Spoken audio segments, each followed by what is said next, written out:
Have you ever felt like something inside you is missing, but you can't explain what? Like a part of you got left behind somewhere along the way, and no matter what you do, you can't seem to feel complete. Maybe it shows up in quiet moments when you're lying in bed, staring at the ceiling, wondering why you feel disconnected, even when everything looks fine on the outside. The truth is, most people are walking through life feeling like puzzle pieces that don't quite fit. They've buried their past, rejected parts of themselves, and silenced their emotions just to get through the day. But deep down, there's a voice whispering, there has to be more than this, and that voice is right. Because wholeness isn't something that's out there. It's not something you need to earn, find, or fix. It's already inside you, waiting to be remembered. And tonight, you're going to learn how Buddhism helps bring you back to that inner home. In this video, you'll discover the teachings, the reflections, and the silent wisdom that can reconnect you with the part of yourself you thought was lost forever. This isn't just spiritual theory. These are real practices, real insights that can help you stop feeling broken and start feeling whole. So before we begin, I want you to make a quiet promise to yourself. Type in the comments, starting tonight, I return to myself. I am whole. You're not just writing a sentence, you're waking something up. The more you say it, the more your heart will believe it, and the more your healing begins. Write it now, and let's begin. Now that you've made the choice to return to yourself, to stop chasing pieces and start becoming whole again, it's time to begin where the pain quietly began. Not on the surface, but deeper. At the place where parts of the self were exiled. Not forgotten, but hidden. Hidden by shame. Covered by regret. Silenced by fear. This is where we begin. Not by fixing, not by fighting, but by finally seeing. The most healing kind of seeing there is. There's a pain that doesn't scream. It doesn't break things or cry out for help. It just waits in silence. And most people walk through their entire lives with that silence tucked somewhere behind their eyes, pretending they've moved on. But deep inside, something still hurts. Not because of what happened, but because of what never got welcomed back. In Buddhism, this is where self-compassion becomes more than kindness. It becomes a path home. Not a soft, fluffy love, but the kind of compassion that sits beside the pain without turning away. Most people try to escape what they don't like about themselves. The mistakes, the embarrassing moments, the behaviors they regret. They build a version of themselves that looks better, sounds smarter, acts stronger, and they wear it like armor. But underneath it all, there are disowned parts, left out because they didn't fit the image. Buddhism teaches something radical. Those parts don't need to be fixed. They need to be seen, heard, held. That is the practice. This isn't therapy, it's presence. It's the quiet realization that nothing inside you is broken. The shame that keeps resurfacing when you remember what you did back then. It's not a monster. It's an exile. It's a younger version of you that's still trying to explain why it did what it did, but no one's been willing to listen. Self-compassion in Buddhism is not a luxury. It's a lifeline. It says, I will sit with the part of me that others rejected. even if it makes me uncomfortable. This is not weakness. This is power. There is a Buddhist teaching that suffering begins not from what happens, but from our resistance to what is. That includes the parts of ourselves we try to silence. Every time you say, "I shouldn't have done that," or "I can't believe I was that person," you're creating a wall between who you are and who you were. But Buddhism invites you to take that wall down, not with force, but with warmth. By meeting that version of yourself and saying, "I know why you did what you did. I see the pain, I see the confusion, and I'm not here to punish you anymore." This is where wholeness starts to form again. When you stop exiling parts of yourself just because they made mistakes. When you realize that the worst version of you was still trying, still breathing, still hoping to be loved. It doesn't matter how many years it's been. There's no expiration date on healing. The mind holds on to what hasn't been acknowledged. So, if something from 10 years ago still haunts you, it's not because you haven't moved on, it's because you've never gone back to bring that version of yourself forward. That's what Buddhist self-compassion teaches. We don't heal by forgetting. We heal by integrating. One of the most beautiful practices is sitting in meditation, not to quiet the mind, but to let it speak. To let the memories come, and instead of pushing them away, meeting them with the soft gaze of the heart. Not judging, not analyzing, just seeing. You'll be surprised at what happens when you look at a painful memory with kindness instead of rejection. It changes shape. It stops being a wound and starts becoming a story you're finally willing to hear without turning your face. There's a teaching that says, the mind creates the world. If that's true, then the mind can also recreate the self, not by inventing something new, but by welcoming what has been left out. Sometimes we fear that if we accept the darker parts of ourselves, we're saying they were okay. But acceptance is not approval, it's awareness, it's understanding, it's saying, that part of me acted from pain, not from evil. And that is where the heart begins to open again. Some people think compassion is a soft emotion, but real compassion, especially toward yourself, is fierce. It doesn't run away from the truth. It holds the truth in its hands without flinching. In Buddhist practice, metta, loving kindness, is a powerful tool. But it doesn't mean sending love only to the good parts. It means sitting in meditation and saying to the part of yourself that you're most ashamed of, "May you be safe. May you be happy. May you be at peace." Over and over again, until the shame doesn't fight back anymore, until it sighs and softens and rests. This kind of practice isn't always peaceful. Sometimes you cry. Sometimes you feel tightness in your chest. Sometimes memories come up that you didn't expect. But that's not a sign it isn't working. That's the pain leaving the body.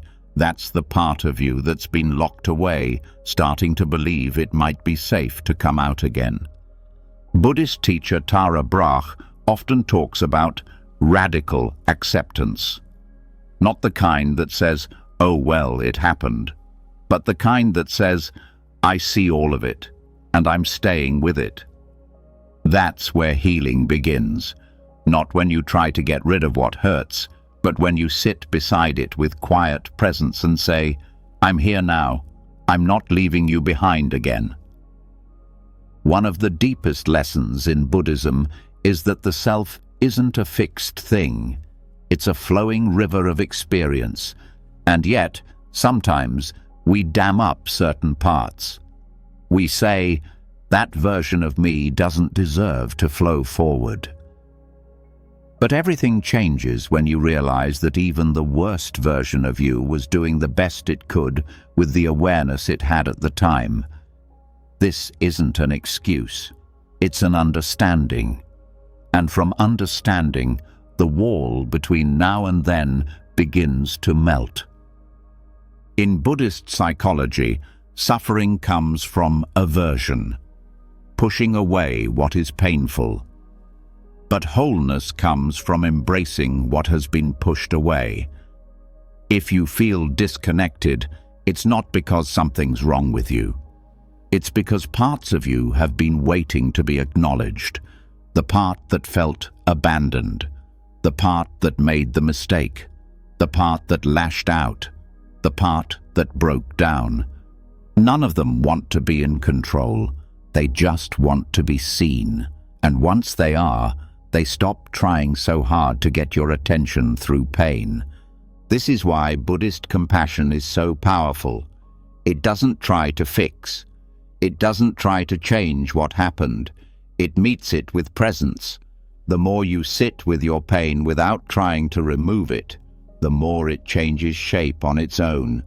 Not because you forced it, but because you gave it space to breathe. Pain that is met with love does not stay the same.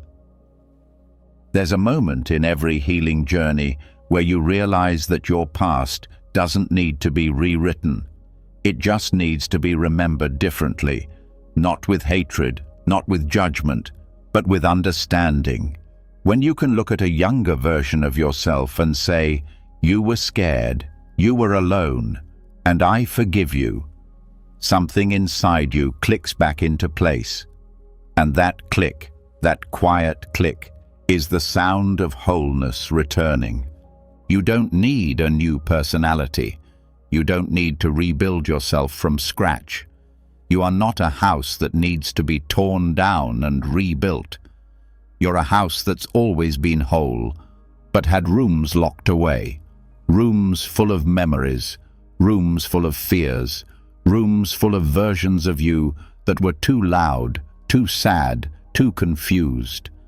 And now, with the key of self-compassion, you are unlocking those doors, not to judge what's inside, but to turn the lights back on. Some doors creak when they open. Some resist. That's okay. You don't have to rush. Buddhist practice is not about speed. It's about sincerity. Every time you sit in stillness and welcome what arises, you're restoring something ancient. You're saying to your own heart, "I'm ready to listen now." And hearts have been waiting for centuries to hear those words. What does it mean to feel whole again? It means there's nothing inside you you're trying to run from.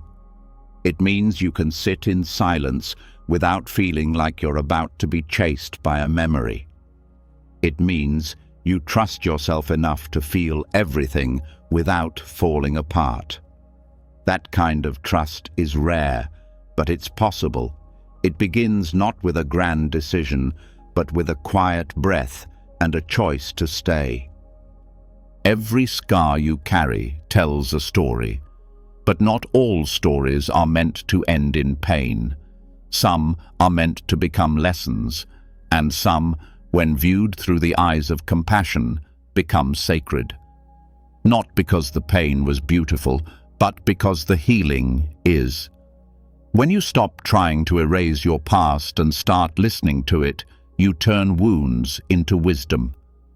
The parts of you that still hurt, they're not weak. They're waiting for the day you stop abandoning them, waiting for the day you come back, not with shame, but with warmth. That day can be tonight, right now, in this quiet moment, under this soft light. You can start to say to yourself what no one ever said when you needed it most. You're still worthy, even now, especially now. You don't need to be perfect to be whole.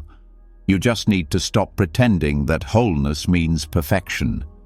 In Buddhism, wholeness means nothing left out. And that includes the you who doubted, who failed, who hurt others, who was hurt. They're all part of the story, and the story is still being written. This is not a journey of becoming someone else. It's a return, a remembering, a reunion, not with a better version of yourself, but with the one who's been waiting in silence, ready to be seen, ready to be loved, ready to come home. After returning to the parts of ourselves we had abandoned, after sitting with them and offering the kind of compassion that doesn't ask for change but simply presence, something strange begins to happen, a soft unraveling. The version of ourselves we've been defending, editing, hiding, begins to loosen its grip. The stories start to feel less solid, the emotions start to flow more freely, and then something even more unfamiliar arrives. Space, silence, emptiness.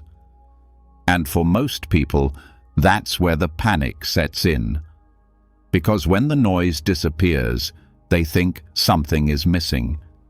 But what if that emptiness is not the absence of self, but the beginning of wholeness?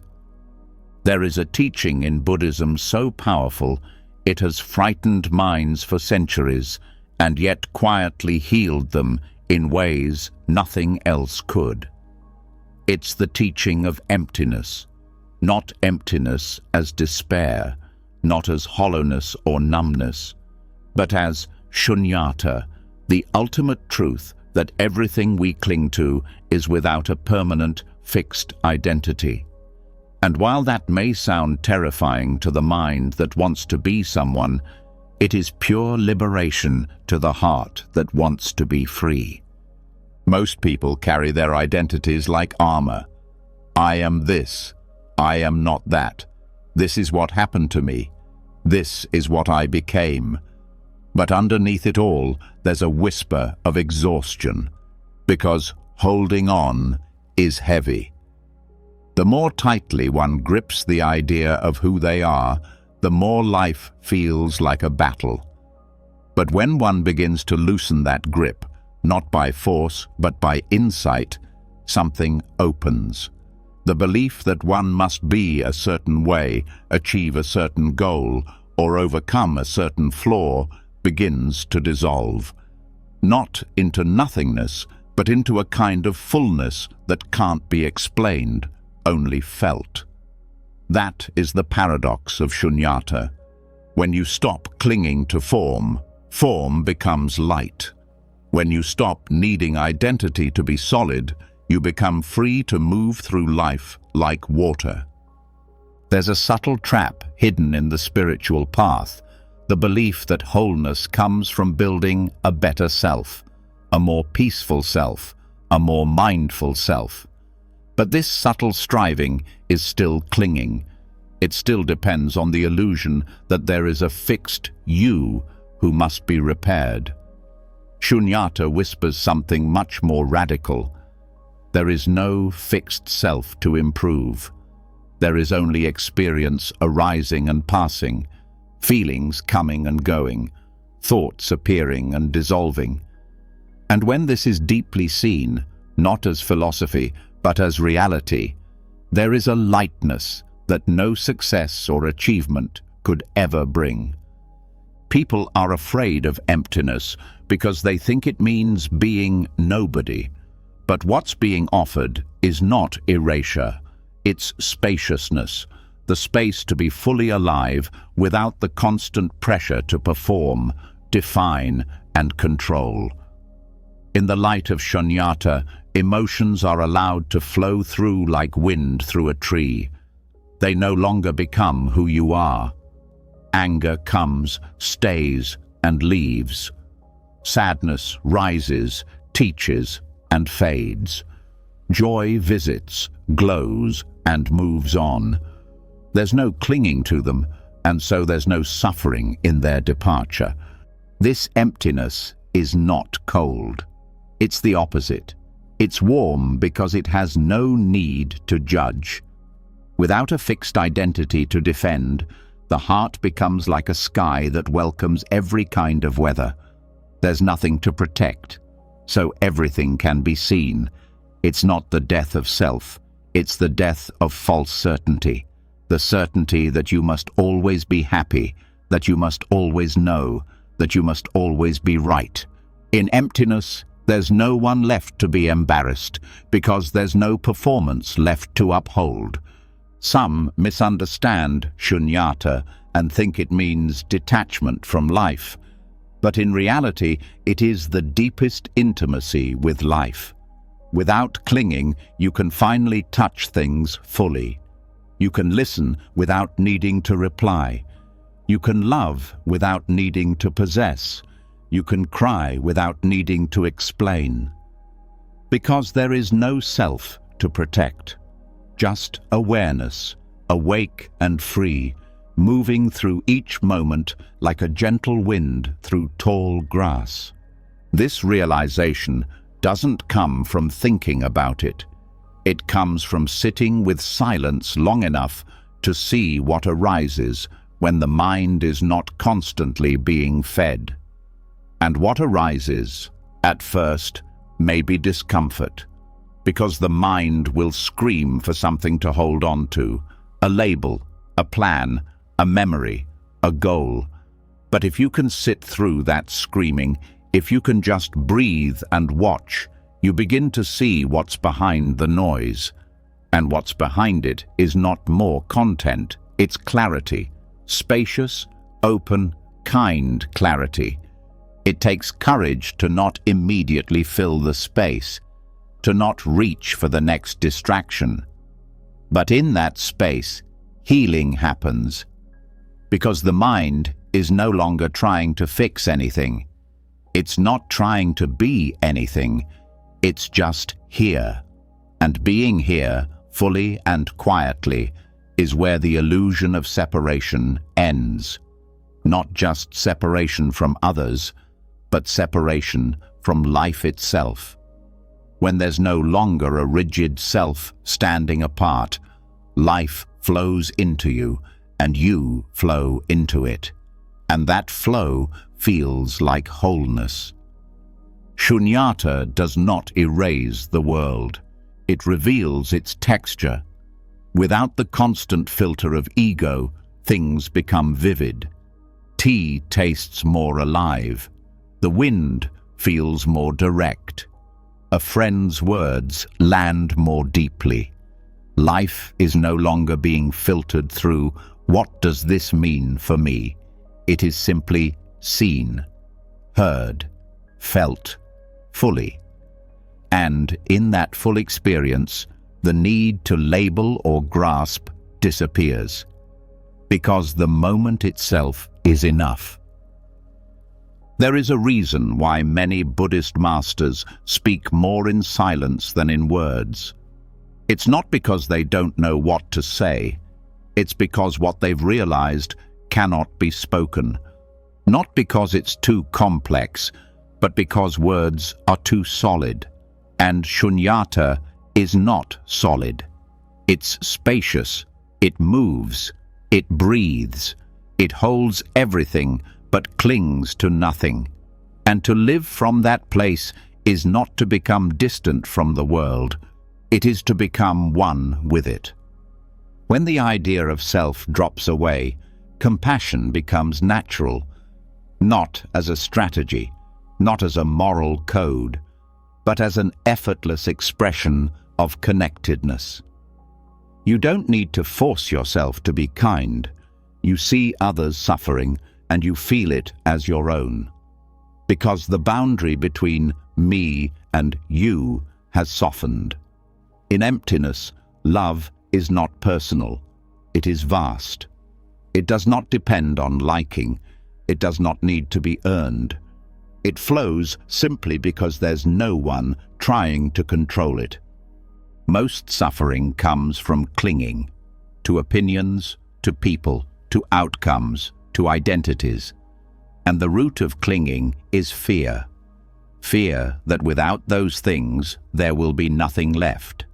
But when you let go, you discover that what remains is not nothing, it's presence, deep, vast, still presence. And in that presence, you find not only peace, but the strange fullness of emptiness, the wholeness that asks for nothing and gives everything. Letting go doesn't mean you lose your humanity. You still feel, you still care, but you stop building prisons out of what you feel. You stop needing everything to last forever. You stop trying to freeze moments in time. Because you see the nature of all things, arising, abiding, and fading.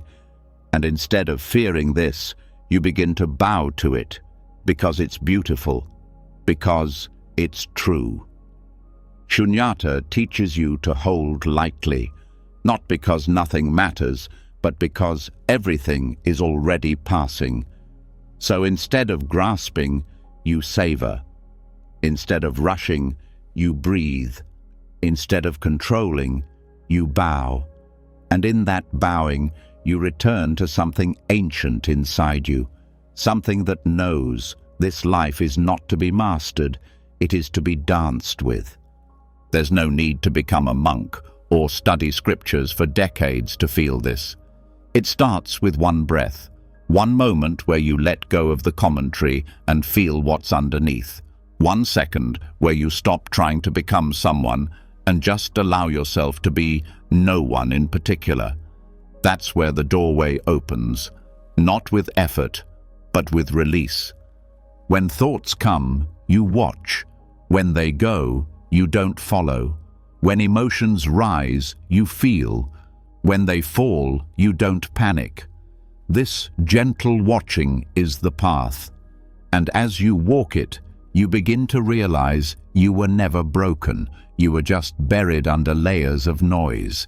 Now, the layers are lifting, and underneath, there is nothing missing. People often ask, "Who am I?"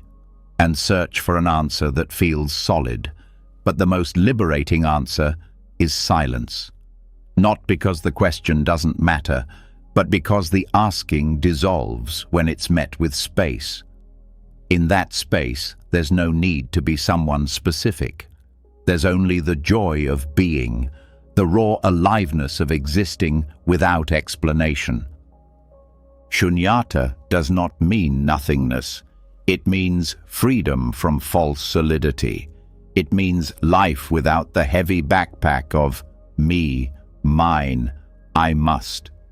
It means breathing without clinging, feeling without bracing, moving without resisting. And in that kind of life, everything becomes easier. Not because the world changes, but because your way of relating to it softens. You still have responsibilities, you still have goals, but they no longer define you. You can lose and not collapse. You can win and not inflate. You can rest and not feel guilty, because you know that your worth was never tied to outcomes. It was never a matter of becoming. It was always here, quiet and complete, under the surface. This is the gift of emptiness, the wholeness that was never missing, just covered. Covered by ideas, covered by effort, covered by fear, and now uncovered by silence, uncovered by release, uncovered by the simple act of no longer needing to grasp. So, if you find yourself feeling empty, do not rush to fill the space. Sit, wait, listen. You may be closer to wholeness than you've ever been, not because of what's there, but because of what you've finally let go. When the grip on identity loosens and the space of emptiness begins to expand, something unexpected starts to shift. Not just in the thoughts or emotions, but in the body itself. Breathing changes. Shoulders soften. A knot once held in the belly begins to melt. It becomes clear that the mind wasn't the only one clinging. The body was holding on too. Tension, fatigue, restlessness, these aren't random. They're echoes of thoughts left unprocessed, emotions left unspoken. And this is where the next layer of wholeness unfolds, not through further silence, but through reunion. Because the journey back to yourself can never be complete until you stop treating the body and mind as two separate things.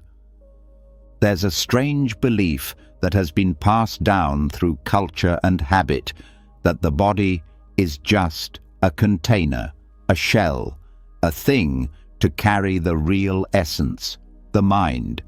But this belief quietly damages people. It teaches them to ignore pain, to override exhaustion, to punish the body when it doesn't perform, and to mistrust its signals. Over time, people begin living like floating heads, cut off from the chest, the belly, the skin, the breath. Buddhism, however, teaches the opposite. It reminds us that there is no clear line between the mind and the body. They are not two things. They are one field of experience, flowing together, responding to each other, shaping each other. And healing begins the moment you stop dividing what was never meant to be split. In the Buddhist teachings, especially in mindfulness practice, attention to the body is not a side exercise. It is the foundation, because every emotion is felt somewhere in the body. Anger has heat, sadness has weight, fear has tension. Even joy has its own rhythm and movement. If the mind is a sky, the body is the weather that makes it visible. And yet, most people try to think their way out of suffering. They use logic to solve what is somatic. They talk to their thoughts while their muscles scream for attention. This is why so many feel stuck. Not because their insights are wrong, but because their healing hasn't yet reached their skin. Wholeness begins when awareness drops below the neck, when it starts visiting the shoulders, the jaw, the gut, when breath becomes more than a background function and starts becoming a conversation. In mindfulness of the body, every sensation is honored. Tingling, tightness, pressure, warmth, none of it is accidental. All of it is communication. And when you listen, not just as a mind, but as a whole being, you begin to realize that your body has been speaking this entire time. The silence was never on its end, it was on yours. There is a reason the Buddha always began meditation instruction with awareness of the breath, not as a trick for calm, but as a path to presence. The breath sits at the bridge of mind and body. It is shaped by thought, yet felt in the lungs. It is unconscious, yet trainable. It is always happening in the present. And when you focus on the breath, not to control it, but to know it, you begin stepping back into unity, not as an idea, but as a direct experience. There is no need to force the body to feel anything special. In fact, forcing is the very energy that deepens the split. The invitation is simply to notice, to watch what happens when you sit quietly and let your body show you its truths. Maybe you notice a pulsing in the hands, a tightness behind the eyes, a gentle pressure in the feet. You don't analyze, you don't label, you simply greet it all as part of you. Not a problem, not a puzzle, just presence. In Buddhist psychology, the idea of embodied awareness is essential, because awareness that lives only in the intellect becomes detached, fragile, reactive. It flattens experience into concepts. But awareness that drops into the body becomes stable, warm, grounded. It no longer rushes to conclusions. It starts to feel the moment instead of judging it. That is where wisdom begins, not in having the right answers, but in being so fully present with what is that the questions dissolve on their own. Trauma, too, reveals the importance of embodiment. When something painful happens and the mind cannot process it, the body stores it. This is why people often feel anxiety in the stomach, or grief in the chest, or fear in the spine.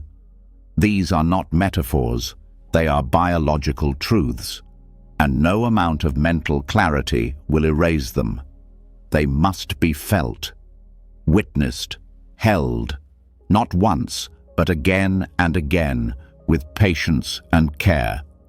Buddhism does not bypass pain, it sits with it, breath by breath, until the tension slowly unwinds. There is a deep power in learning to inhabit the body without trying to fix it, to simply be with your own muscles, your own weight, your own pulse, and to say, "This too is me." Not the polished version, not the spiritualized version, but the raw, tired, aching, buzzing aliveness that moves under the skin. This kind of acceptance breaks the spell of separation. It restores what the world taught you to disconnect from. Even movement becomes a form of meditation when the mind and body reunite. Walking slowly, feeling the contact of feet on earth, lifting, moving, placing. Each step becomes a moment of union, not a means to get somewhere, but a way to return to this breath, this body, this step. The practice of walking meditation is not about slowness, it's about intimacy. And intimacy cannot happen when you're divided. Food, too, is transformed by presence, not just what you eat, but how. When the mind is elsewhere, meals become mechanical. The body eats, but is not nourished. But when you pause, breathe, taste, chew, and truly feel the act of receiving nourishment, digestion becomes more than a physical process. It becomes a sacred one. The same is true with rest, with sleep, with touch, with every act that involves the body. When done with awareness, it stops being routine and becomes ritual. Many suffer from illnesses that seem invisible: fatigue, inflammation, tension, anxiety. But behind these symptoms is often the same root: disconnection, a body left unheard, a mind left ungrounded. And the healing is not always in medication or in mental reframing. Sometimes it begins with 5 slow breaths. Sometimes with a hand placed gently on the heart. Sometimes with the simple words, "I'm listening now." The body is not a burden. It is a gate, a doorway into the deepest forms of presence. When you stop treating it like a problem and start treating it like a partner, everything shifts. Pain becomes softer, pleasure becomes deeper, movement becomes grace, stillness becomes medicine, because now you're not living as a split being, you're living as one. Even posture matters, not as performance, but as message. The way you sit, stand, walk, each sends a signal to the mind. Upright without rigidity, relaxed without collapse. This is the middle way, not just in thought, but in structure. The body becomes a living expression of balance, of dignity, of openness. And the mind, seeing this, begins to reflect the same. Buddhist teachings speak of the body as a temple. But this doesn't mean it must be flawless or pristine. It means it is sacred because it is transient, because it will change, because it will age, because it will one day return to the earth. And so, each breath becomes a bow, each sensation an offering, each moment of awareness a return to the altar of now. One of the most healing practices in this path is the body scan meditation, not for relaxation, though that may happen, but for reconnection, bringing attention area by area to every part of the body, from the toes to the crown, with no goal but presence, no judgment, no fixing, just meeting each area like an old friend.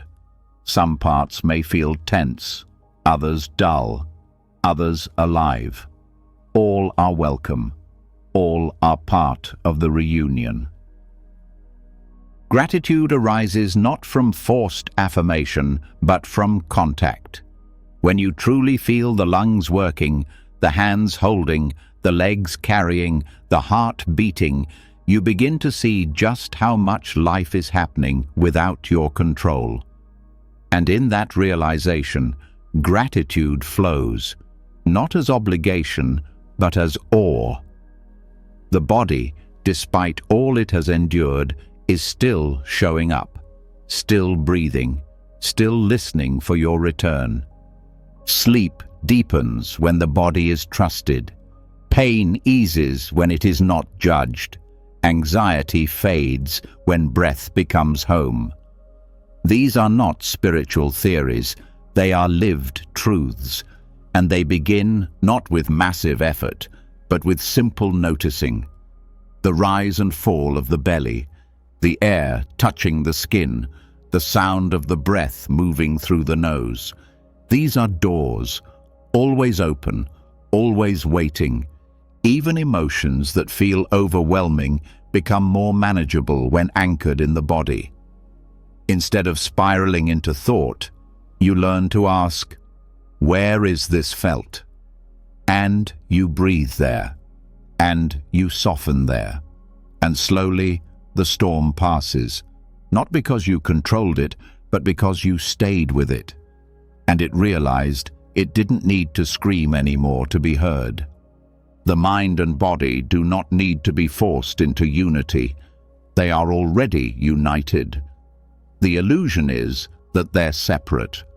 The practice is to stop believing that illusion, to live not as a head with a machine attached to it, but as a full, breathing, sensing presence. Whole, not because everything feels good. Whole because nothing is left out. So tonight, as you rest, as your body settles into the mattress, as your breath slows and the mind begins to drift, return to this truth.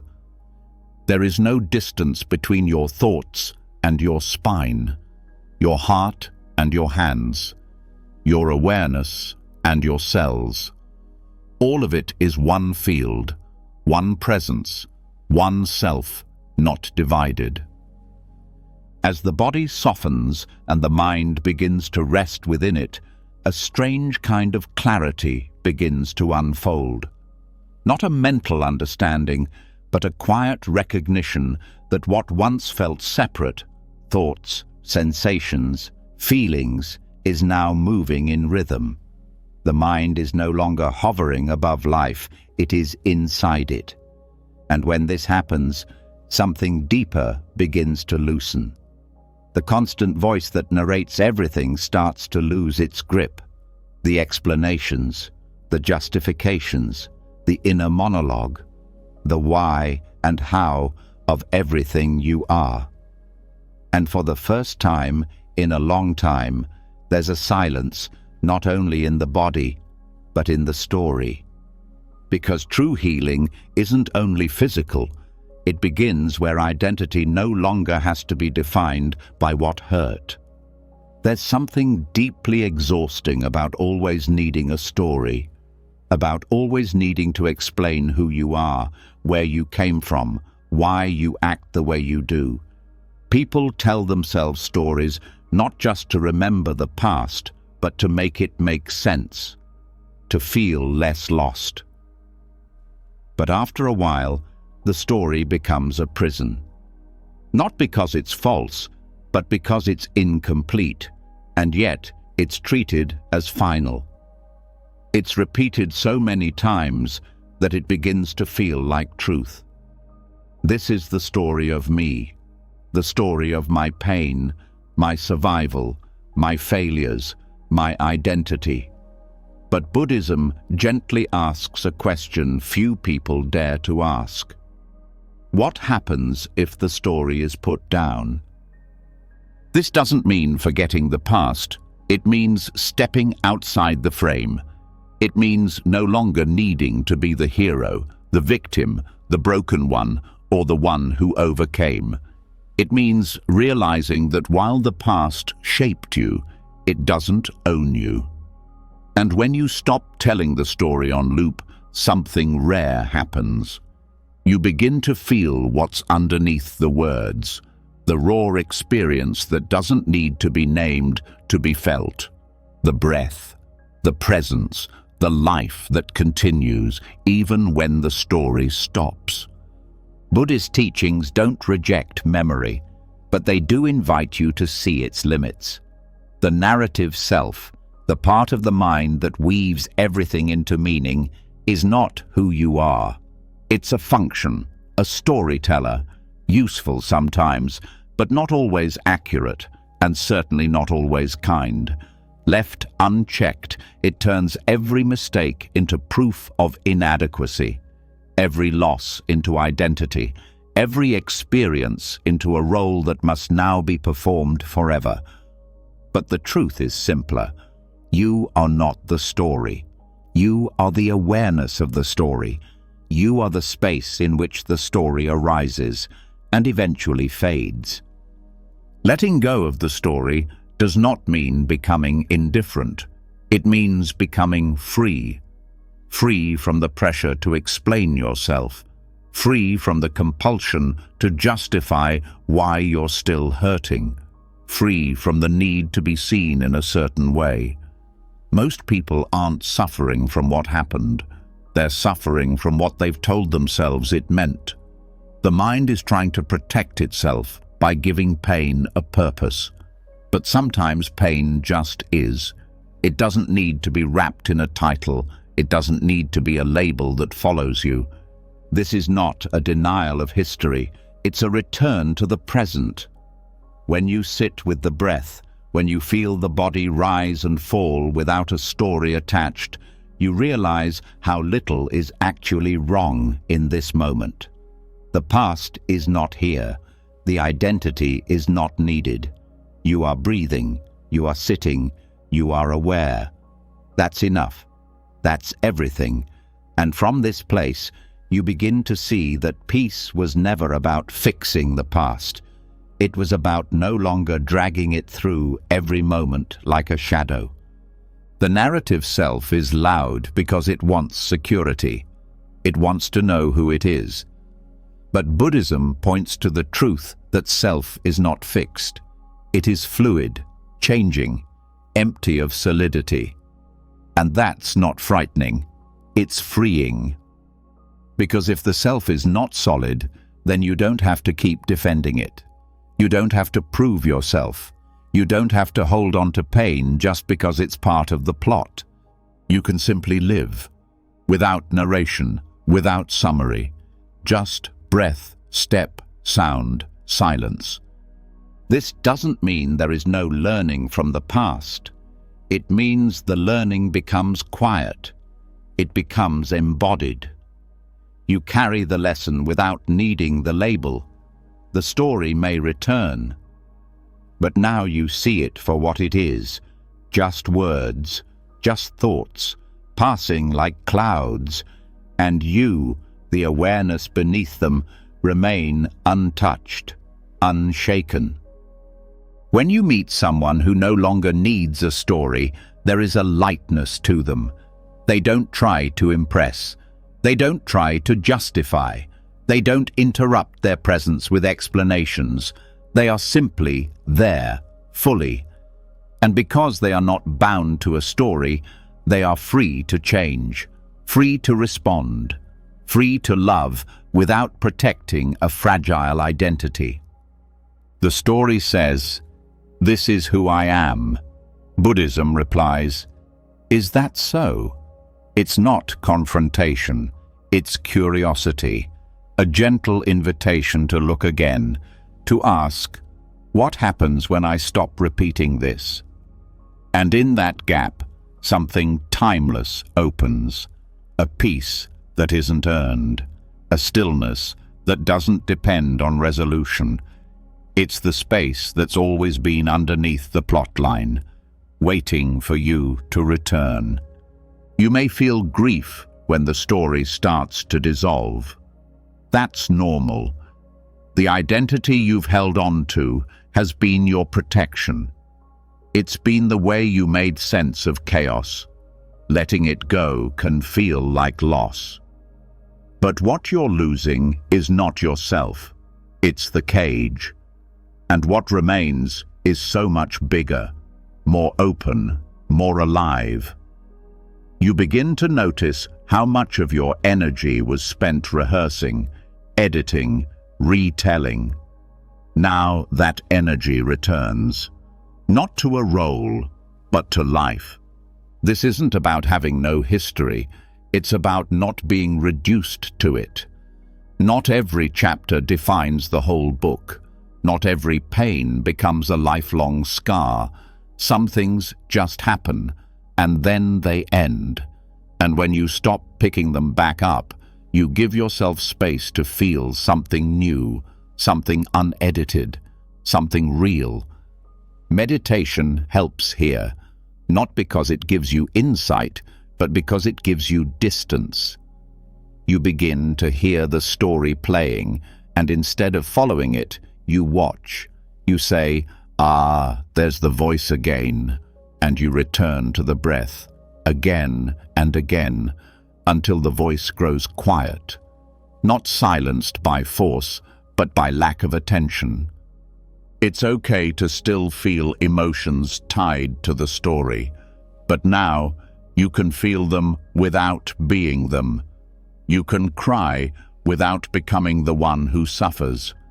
You can feel joy without needing to turn it into a victory. Emotions pass through like rain on the roof, felt fully, gone naturally. This is the healing that comes when story loses its grip, not through amnesia, but through presence. Letting go of the story also softens relationships. You stop expecting others to play the roles you've assigned.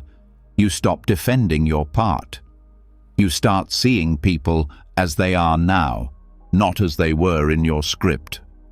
Conflict fades, compassion grows, because you're no longer trapped in a play that everyone else is tired of acting in. Sometimes the most radical act of self-love is to stop telling the story, to sit quietly, to breathe, to feel the body, and to say, "This is enough." Not because you've solved the past, but because you're no longer forcing it to be the present. The story may visit again. That's okay. You greet it like an old friend, but you don't invite it to move in. You say, "I see you, and I'm still here." That stillness, that quiet awareness, is who you really are, not the character, not the narrative, but the space that holds it all. And now, from this space, without pressure, without past, without performance, the path unfolds again, soft, steady, free. When the need for a story dissolves and identity no longer rests on old wounds or the approval of others, a deeper kind of silence enters. Not the silence of absence, but the silence of arrival. There's no longer a need to be someone or to be seen a certain way. And in that space, something ancient stirs beneath the noise, a stillness that doesn't come and go. a presence that remains untouched by the past, unbothered by the future. And this is where the path leads next, not to another version of the self, not to a polished identity, but to a refuge, not a physical place, but something far more sacred, the place inside that nothing can reach unless you allow it. The inner refuge. In Buddhism, refuge is not about escape. It is not about leaving behind the world, pretending things don't hurt, or shielding yourself from life. It is the opposite. Taking refuge in the Dharma means turning inward, not to avoid the storm, but to find the place in you that can remain unmoved by it, not frozen, not numb, but clear, grounded, steady, because loss will come, betrayal will come, confusion will visit again and again, but none of it has the power to exile you from your own heart, unless you give it permission. This refuge is not built overnight. It's discovered slowly, through practice, through stillness, through the moments when everything outside you falls apart, and you have no choice but to go within. The outer world can take many things: reputation, relationships, health, even safety, but it cannot take your capacity to meet this moment. That capacity is yours. And when you remember that, you stop feeling like life is happening to you. You begin to sense that something inside you can hold all of it. The Dharma isn't a theory. It's not a set of beliefs or rules. It's a mirror that reflects your own freedom back to you. It shows you that suffering is not punishment. It is a signal, a call to return. Every moment of pain becomes an invitation to step into the refuge, not to collapse, but to realign, not to escape life, but to meet it from a different center, a center that doesn't move. Many people search for safety in others, in relationships, roles, achievements, but safety built on unstable ground will always create fear. If your peace depends on how others treat you or how well things go, it will never be steady. The refuge is what remains when all outer scaffolding falls. It is the stillness under heartbreak, the awareness beneath failure, the breath that continues even when everything else breaks apart. There are times when the heart is shattered by grief or rejection, and the mind starts to spin, looking for someone to blame, something to fix, somewhere to run. But the refuge is not found by running. It is found by sitting, by breathing, by letting the fire burn without trying to put it out. When you stop trying to control the storm, you realize the storm is not who you are. You are the awareness watching it pass. In Buddhist practice, the three refugees are Buddha, Dharma, and Sangha. But these are not external icons. The Buddha is the awakened nature within you. The Dharma is the truth that is always unfolding inside and around you. The Sangha is not just a group of people. It is the field of presence that arises when you connect to life with sincerity. Taking refuge means saying, I no longer put my faith in chaos. I trust this path. I trust what is deeper than thought. This trust is not blind. It grows each time you survive what you thought you couldn't. Each time you lose something and still find breath. Each time you are betrayed and still choose not to close your heart completely. These moments are sacred, not because they feel good, but because they prove that you are not as fragile as your mind believed. The refuge becomes stronger every time you meet pain without turning it into an identity. The beauty of the inner refuge is that no one can give it to you, and no one can take it away.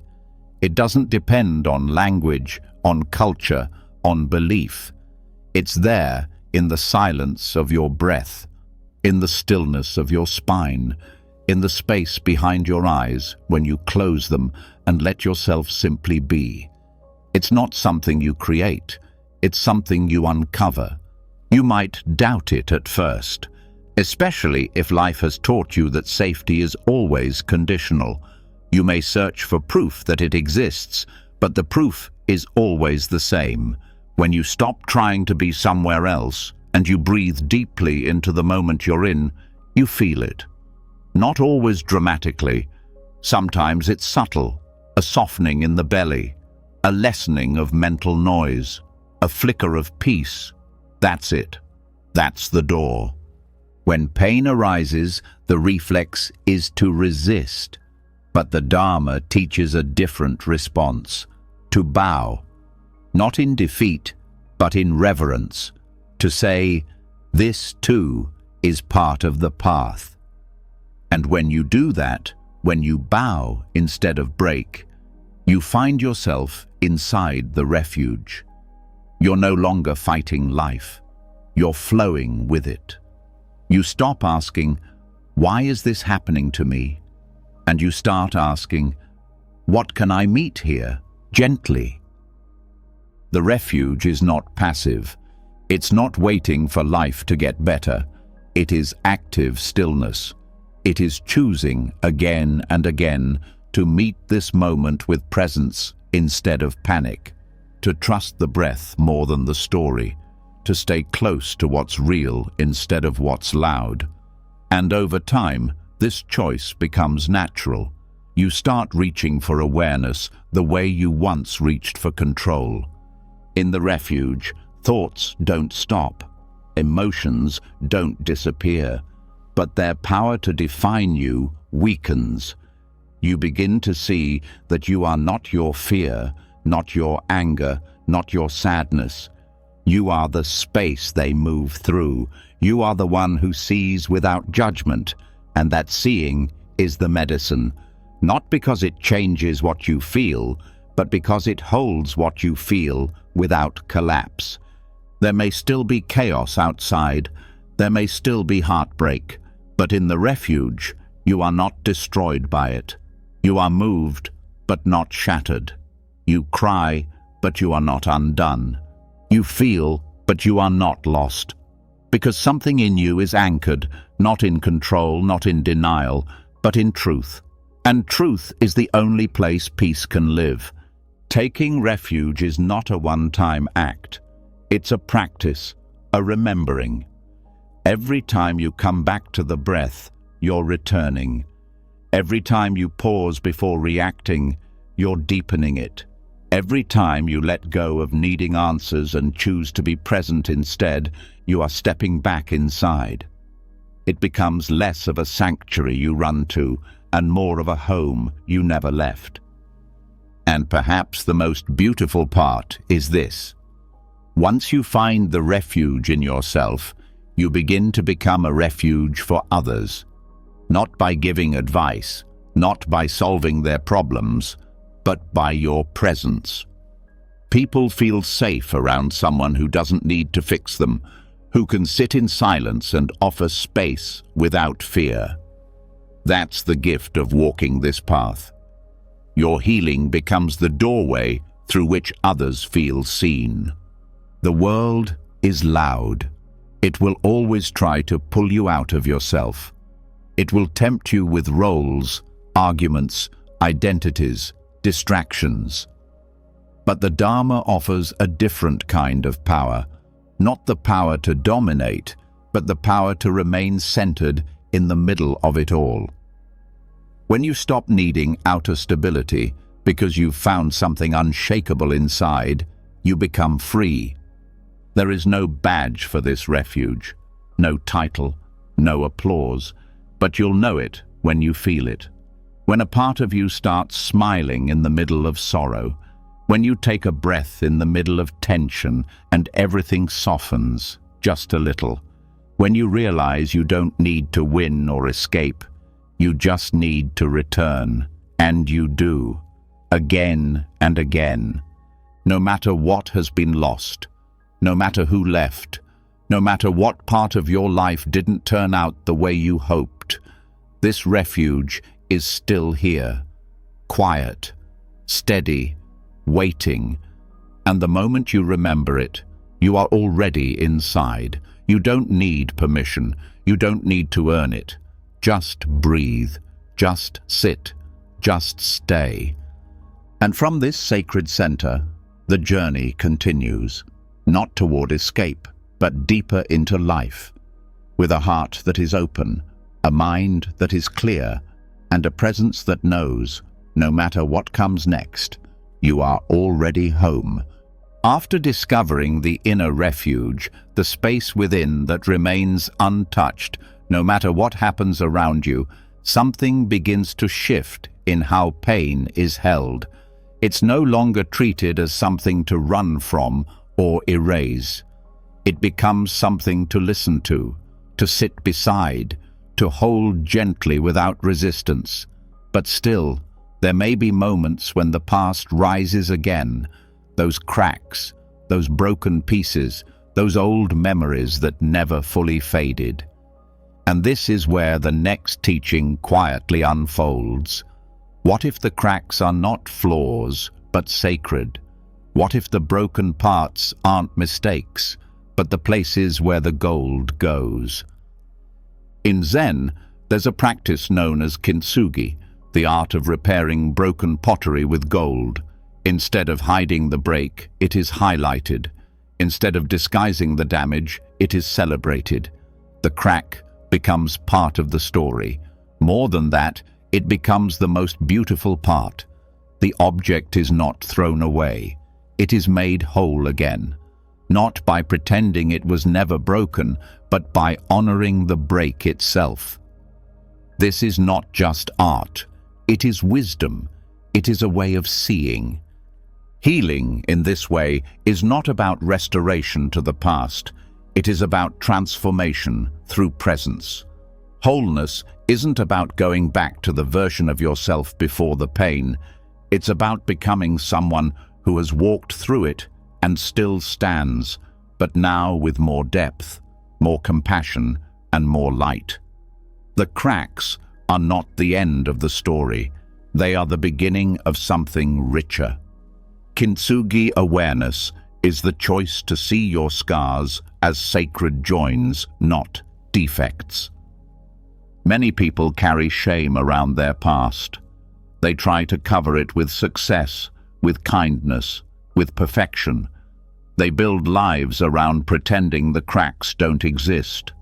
But this effort is exhausting, because deep down they know the pain hasn't been erased, just hidden. Buddhism teaches that hiding is not healing. Denial creates distance. But presence, real presence, begins the golden repair.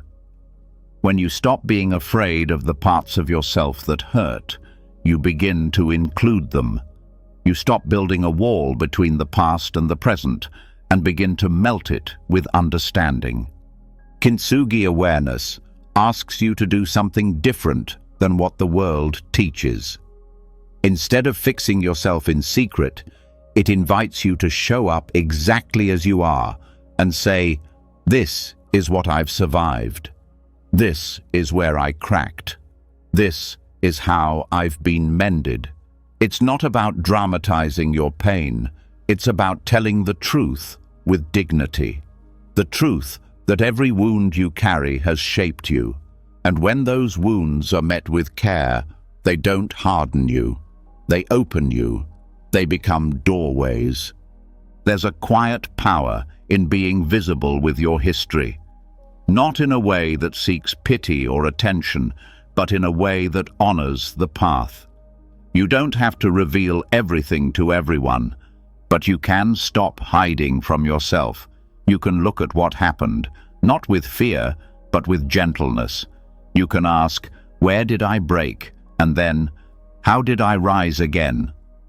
That's where the gold goes, not on the surface, but deep in the cracks, the joins, the places where everything once fell apart and still, somehow, came back together.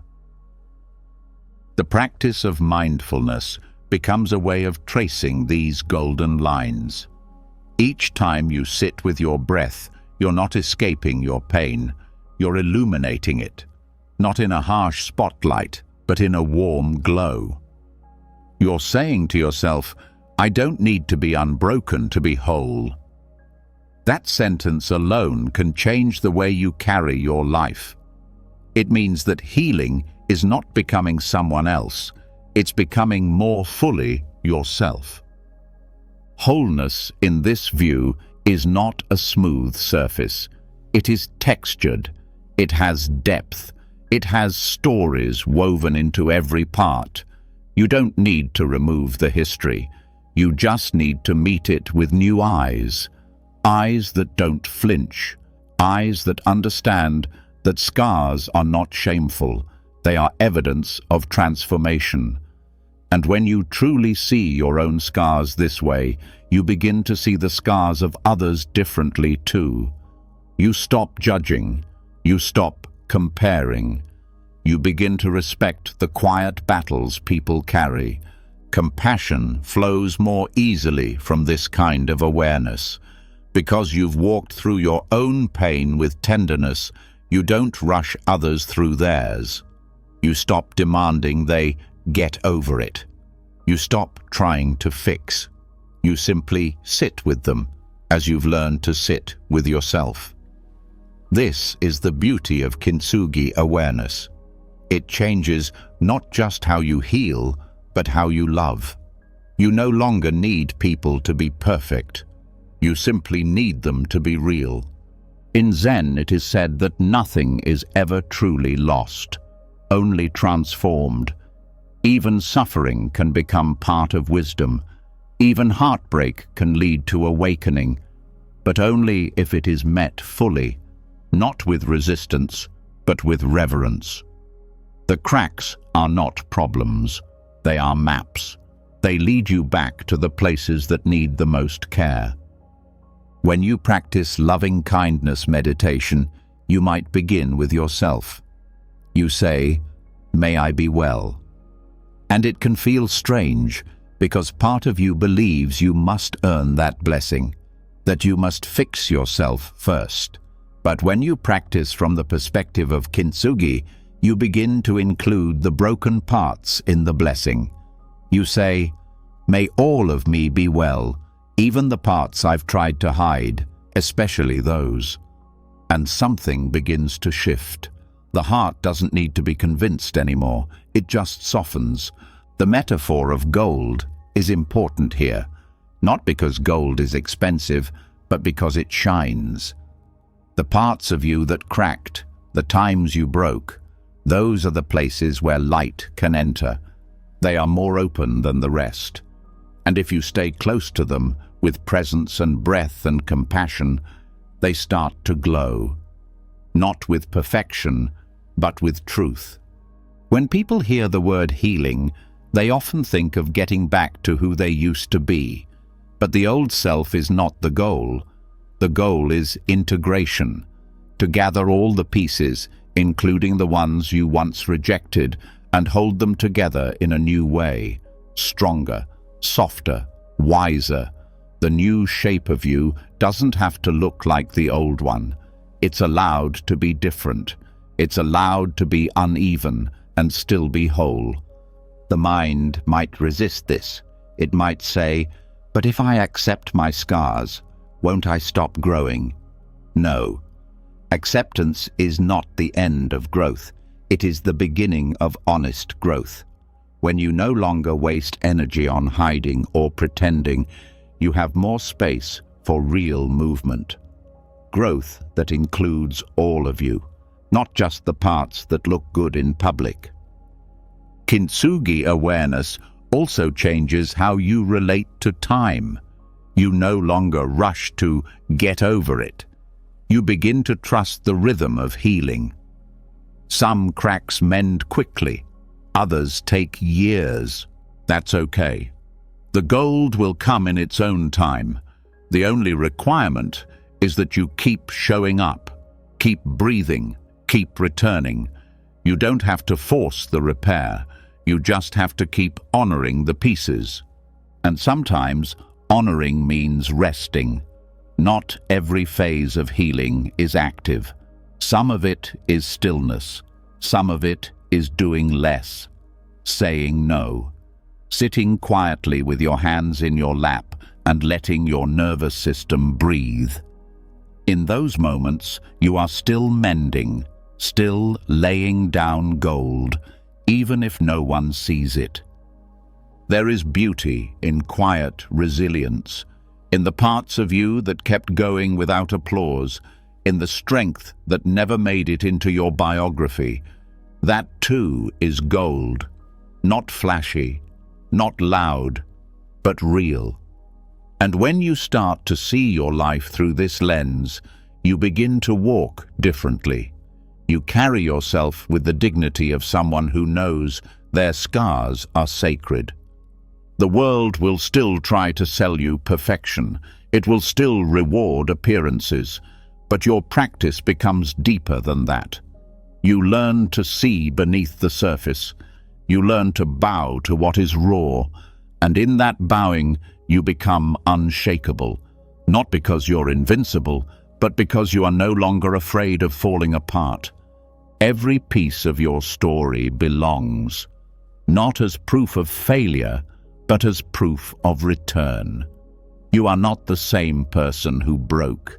You are the one who held the pieces, who softened, who kept breathing through the ache, who chose presence over performance.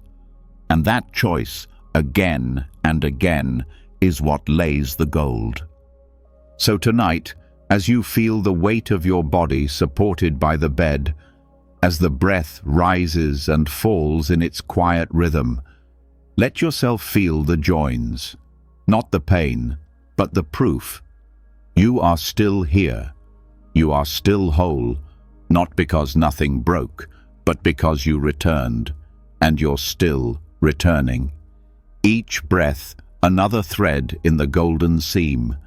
And from this place of honoring, of silent dignity, of beautiful imperfection, the path opens again, one step further, one layer deeper, one breath closer to wholeness that includes everything and hides nothing. After honoring the beauty in every crack, after learning that even your scars can shine without needing to be hidden, something subtle begins to settle. Not as a conclusion, but as a soft pause. All the fixing, all the processing, all the inner work that seemed necessary begins to feel quieter. Not because the healing is over, but because it no longer needs to be pushed. There's a shift from doing to being, a shift from mending to resting in what already is. And this is the next door on the path. What if the final step toward wholeness isn't another effort, but the complete release of effort itself? In Buddhist thought, and deeply echoed in Taoist teachings, there's a concept called Wu Wei, non-doing, not laziness, not apathy, not checking out. It's the art of returning to what is natural, spontaneous, and unforced. It is the stillness beneath striving, the clarity beneath control. It is not about giving up, it's about giving in to the deeper intelligence already moving through you when the mind stops trying to steer everything. Most people spend their lives in constant effort. Effort to be better, effort to heal, effort to prove their worth. They wake up with to-do lists in their heads, not just for the outside world, but for their own hearts. They think, if I just fix this part of me, if I just master that habit, if I just read one more book, then I'll feel whole. But Buddhism invites a radical question. What if wholeness doesn't come from doing more, but from doing nothing at all? Doing nothing, in this context, doesn't mean abandoning responsibility. It means releasing the subtle tension of always needing to become. It means resting in the awareness that you are already what you're trying to reach, that the peace you're chasing is underneath the chase, that the silence you long for is buried beneath the voice that keeps talking. When you let go of fixing, what you find is not failure, it's return. There is something profoundly healing about letting go of the need to improve yourself, because underneath that need is often a belief that you're not enough yet, that who you are right now is somehow unacceptable. And that belief keeps the inner wheels spinning. But when you pause, not just physically, but mentally, and stop reaching for the next solution, you begin to taste a stillness that doesn't ask you to be anyone else. This stillness is not sterile, it's alive, it's full of space. It allows you to be here, now, without condition. And that is the essence of Wu Wei, acting in harmony with the present moment, without forcing, without manipulating, without resisting. In this way, doing nothing is not passive, it's deeply receptive. You become more available to life, not less. You stop fighting against it, and you begin to feel it moving through you, guiding you in a rhythm far wiser than mental control. In meditation, this is where the real shift begins. At first, many sit with effort, trying to concentrate, trying to calm down, trying to become something spiritual. But over time, the trying wears itself out. The breath is simply watched. The thoughts are simply allowed. The moment is simply met. And that's when the deep drop happens, not into blankness, but into presence, into awareness that does not need to grip, that watches everything arise and pass without getting tangled. This is not about giving up goals or ambition. It's about releasing the part of you that thinks you must grind your way into peace. It's about unlearning the belief that suffering must be earned before you're allowed to rest. Non-doing is a return to the original ground, the place where the breath flows on its own, where healing happens in the silence between thoughts, where nothing is missing because nothing is being chased. Most people are uncomfortable with stillness because it confronts them with themselves. The quiet reveals what effort was covering: restlessness, guilt, unresolved grief. But the miracle is this: when those things are met with no agenda, just awareness, they begin to unravel on their own. You don't have to process them into pieces. You don't have to name or fix them. You just have to stay. And in that staying, you return. Nature lives by this principle. The trees don't strive to grow, they grow.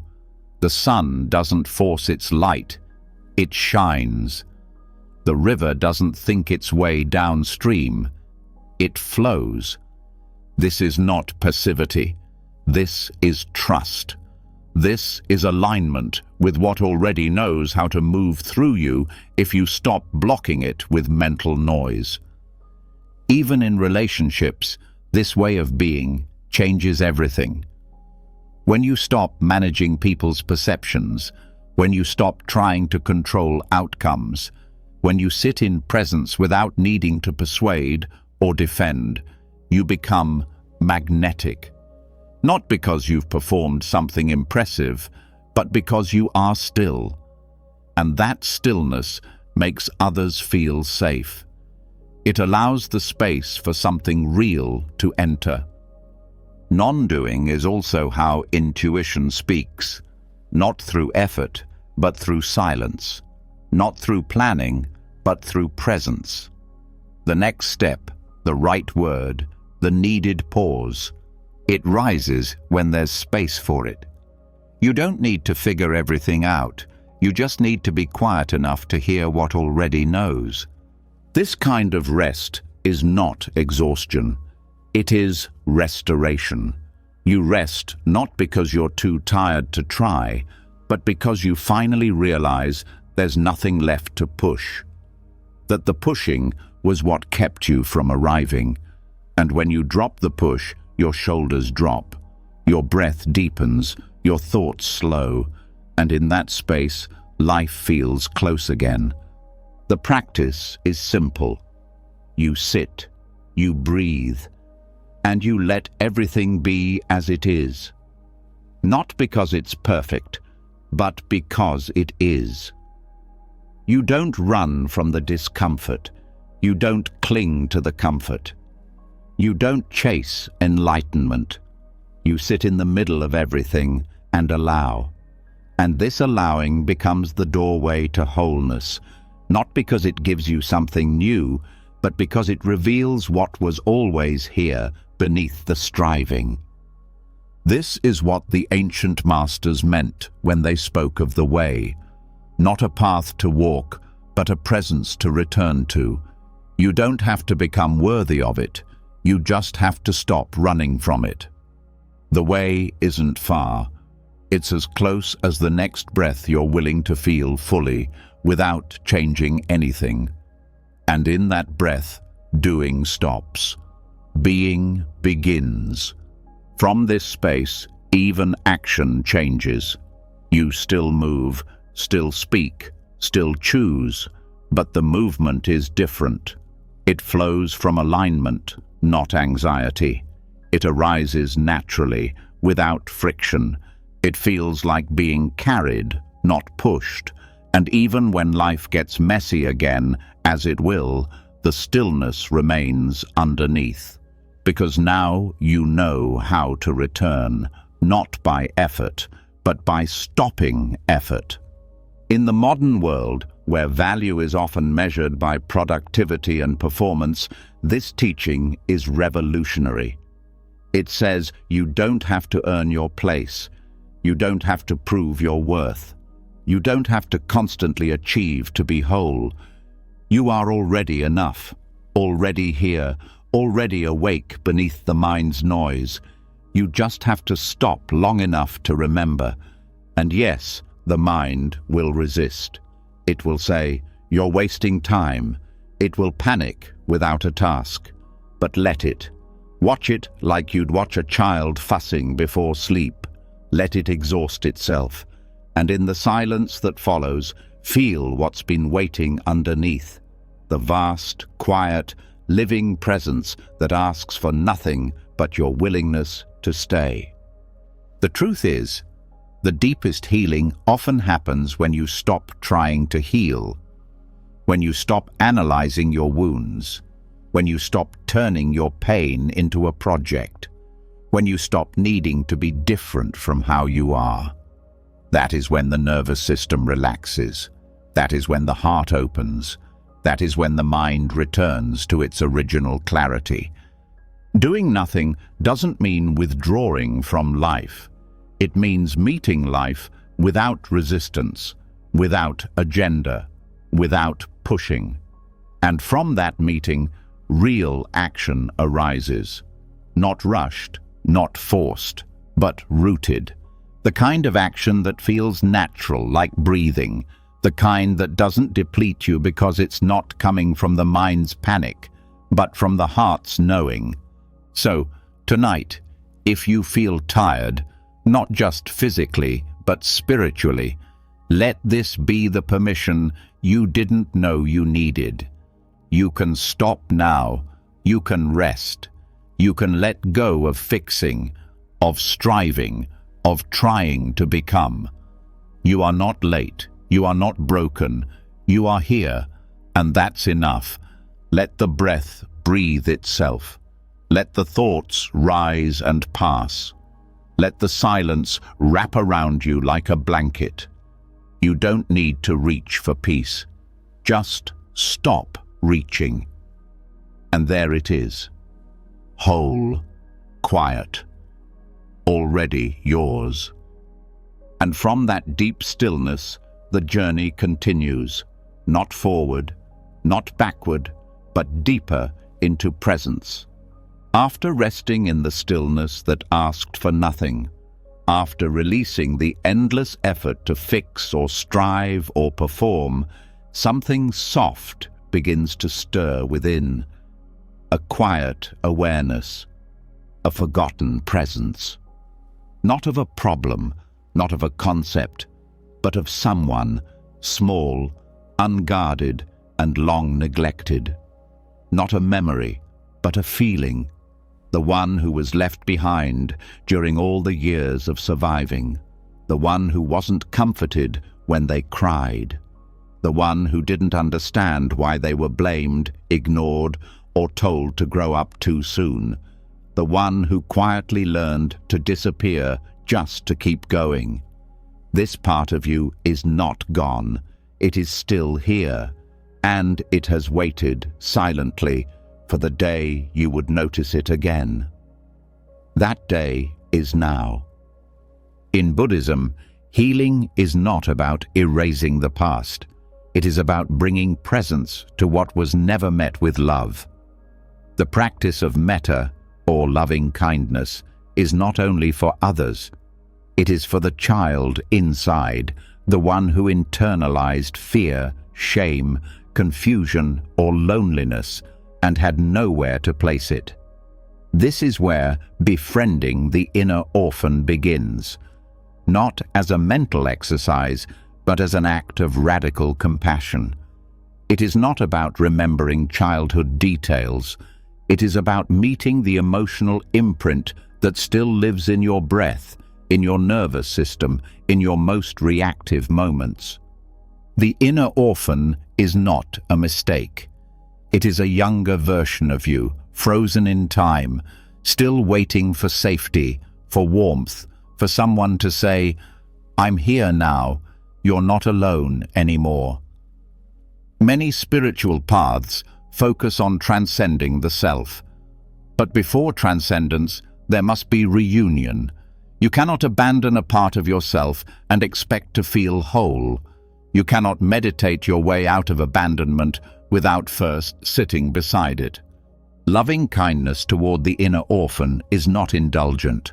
It is necessary. It is a reweaving of the psyche. It is reclaiming the energy that got trapped in moments of fear.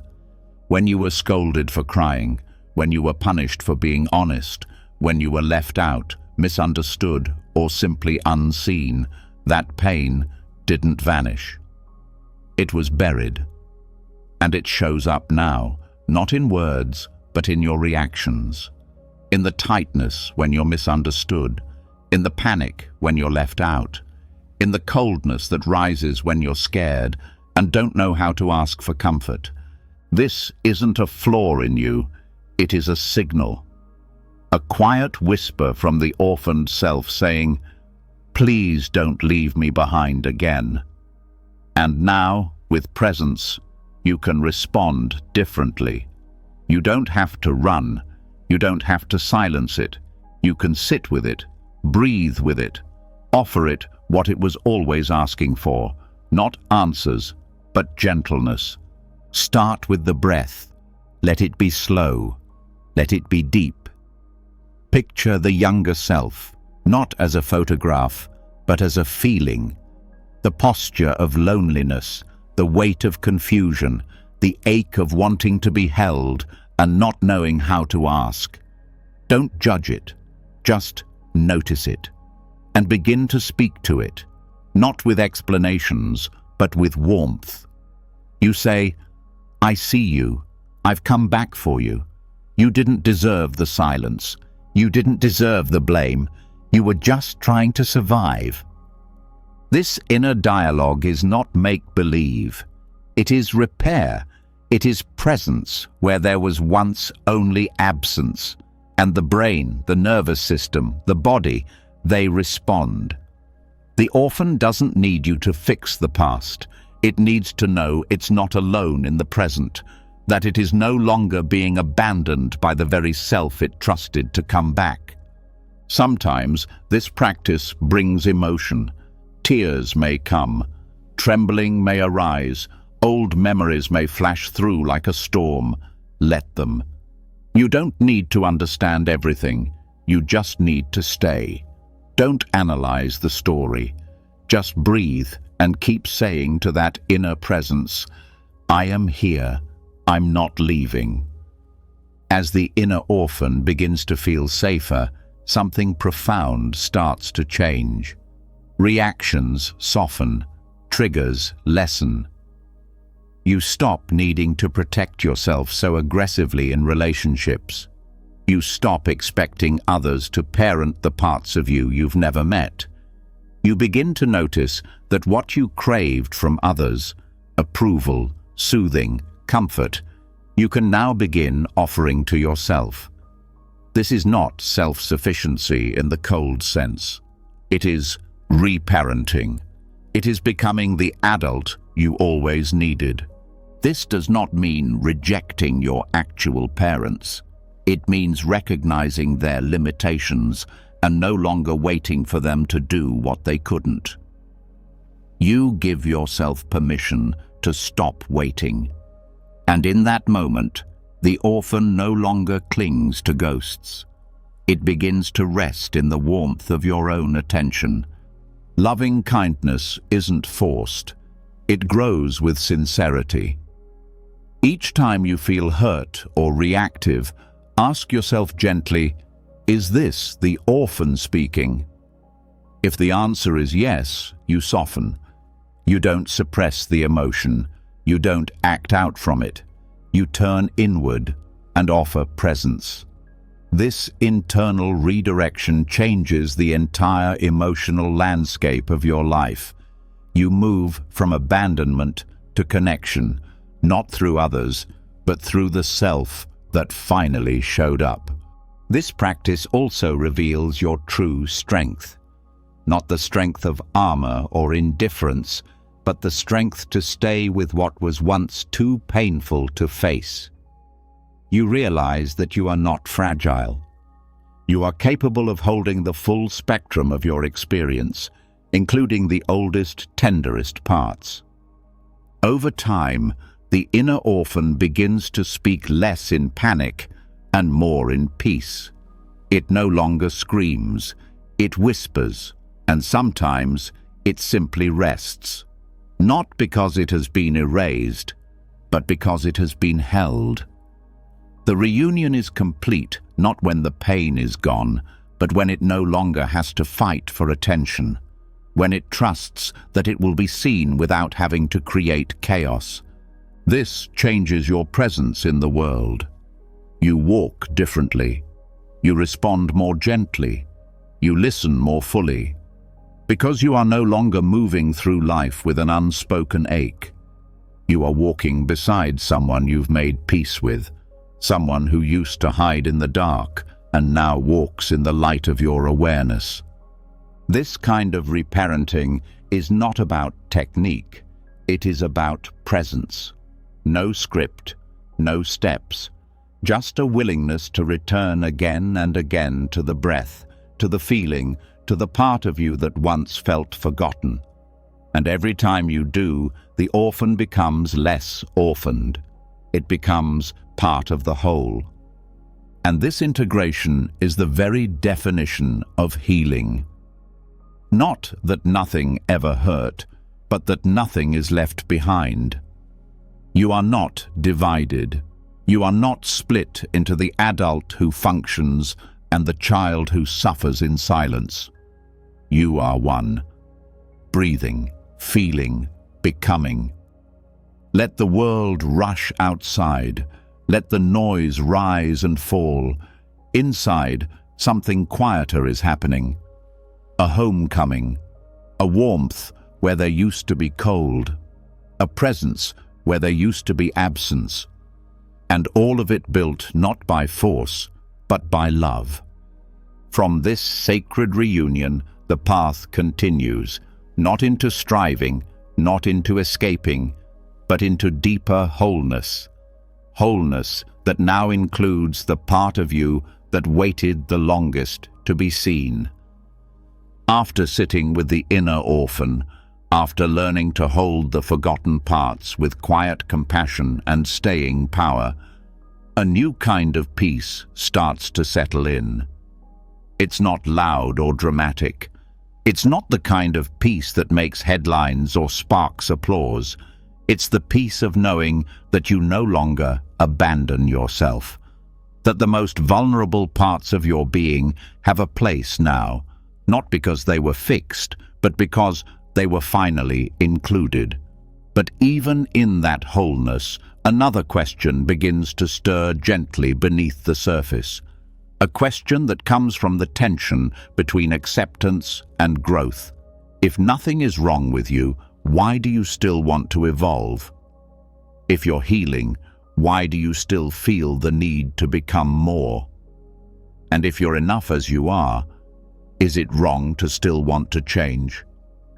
This is where the middle way begins to unfold, not as a compromise, but as a deep truth. The path that lies between constant self-improvement and passive self-acceptance is not a contradiction. It is a rhythm, a flow, a way of walking in the world where growth happens not through pressure, and presence doesn't mean stagnation. Wholeness, in this view, is not a static state. It is a balance that shifts, breathes, and adjusts moment to moment. Buddhism has always pointed toward the middle way, not too tight, not too loose, not indulgence, not self-denial.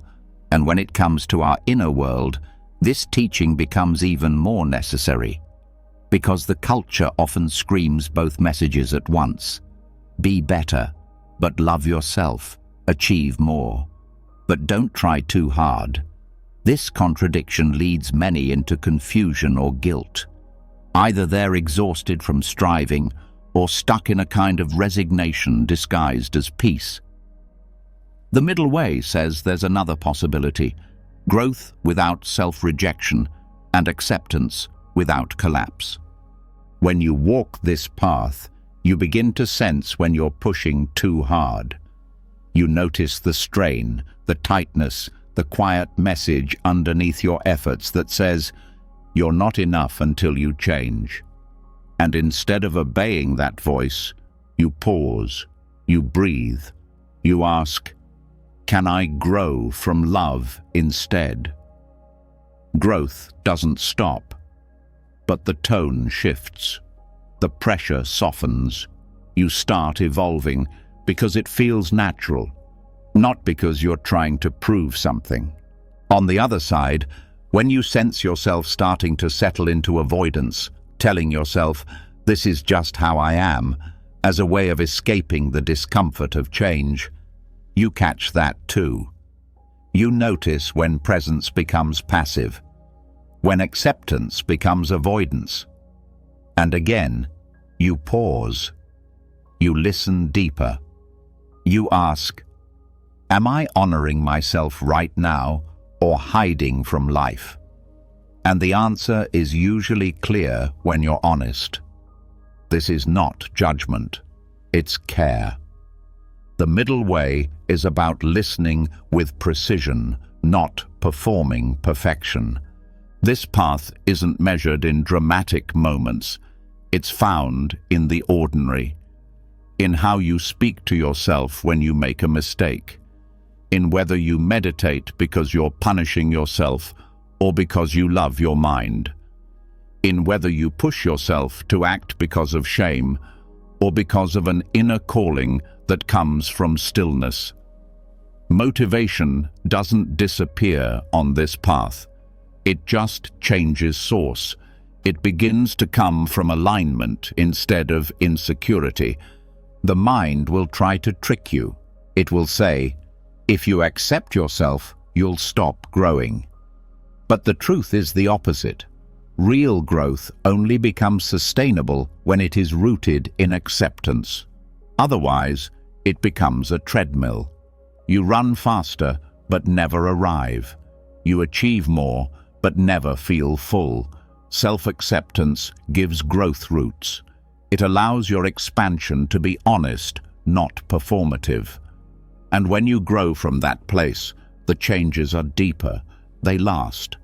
Likewise, the mind will whisper, if you grow, it means you're not really accepting yourself. But that too is untrue. You can hold space for who you are now while still leaning toward who you're becoming. That tension is not a problem.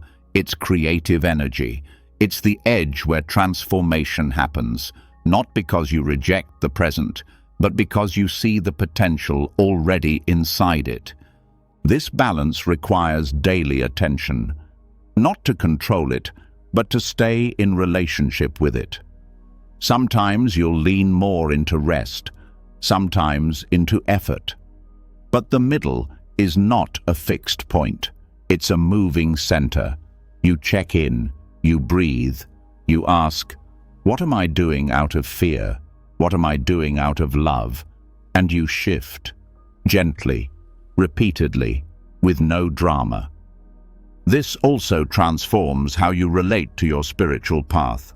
Meditation becomes less of a performance and more of a friendship. Mindfulness stops being something to conquer and becomes a way of returning. Even your goals, career, health, relationships stop being loaded with desperation. They become expressions of your unfolding, not trophies for your value. You begin to move with intention, but without force. That's the middle way in action. There's also a deep kindness that grows here. You stop attacking your past selves. You stop resenting who you used to be. Because now you see that every version of you was walking this same balance, doing their best to grow while trying not to collapse. You start to bow to those old selves, not because they were perfect, but because they kept walking. And when you interact with others, this understanding changes everything. You become less reactive, less judgmental. You see that everyone is managing this same tension, wanting to evolve, yet afraid of losing themselves, wanting to be accepted, yet terrified of staying stuck. So you give people space, you offer gentleness, you encourage without pushing, you love without rescuing. That's what this balance looks like in relationship. Self-discipline doesn't disappear on this path. It becomes softer, more refined. You begin to act from clarity, not compulsion. You keep promises to yourself, not because you'll feel guilty if you don't, but because it feels good to be in integrity.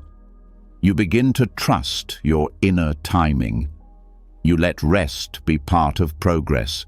You let silence be part of learning. You start to understand that the fastest path is the one that doesn't burn you out. This isn't easy. The world teaches extremes: push hard or let go, fix everything or give up. But Buddhism whispers something different. Stay in the center, even when the edges are loud. It doesn't mean you don't fall out of balance. It means you return sooner. You recover quicker. You notice more. In time, this becomes second nature. The tension doesn't disappear, but it becomes familiar. You stop fighting it. You begin to work with it. Some days you'll lean more into acceptance, some days into growth. But neither is the enemy. Both are part of the dance. You are allowed to hold both truths. I am enough, and I can grow. They do not cancel each other. They support each other. One gives you ground, the other gives you wings. So tonight, as you lie still, let this be your reminder. Wholeness is not found in finally arriving. It's found in learning how to walk the middle, again and again, with breath, with compassion, with trust that you don't have to choose between loving yourself and becoming more. You can do both. You already are. And from this center, the next step of your path opens, not with pressure, not with resistance, but with quiet clarity and a steady heart. After learning to walk the middle way between growth and acceptance, after releasing the pressure to become someone else while still honoring the call to expand, something deeper begins to stir beneath the surface. A feeling few speak about, yet everyone knows: desire. Not the craving that grasps or the hunger that consumes, but the deep longing that sits quietly in the heart. The longing for beauty, for connection, for truth, for something more. Not more in the greedy sense, but more in the sacred sense. A fullness that doesn't leave you hollow, a freedom that doesn't numb you. And for many on the path, this is where confusion begins, because spiritual teachings often warn against desire, and yet desire still moves.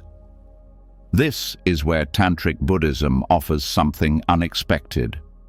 It doesn't ask you to kill desire. It doesn't tell you that wanting is wrong. Instead, it teaches how to listen, how to meet desire not with resistance, but with wisdom. It reframes desire not as poison, but as power, not as a mistake, but as a messenger. The problem isn't that you want. The problem is how you hold what you want. When desire is clung to with desperation, it becomes suffering. But when desire is held with spacious awareness, it becomes sacred fuel. It becomes the very fire that lights the path, not because it is indulged and not because it is denied, but because it is understood.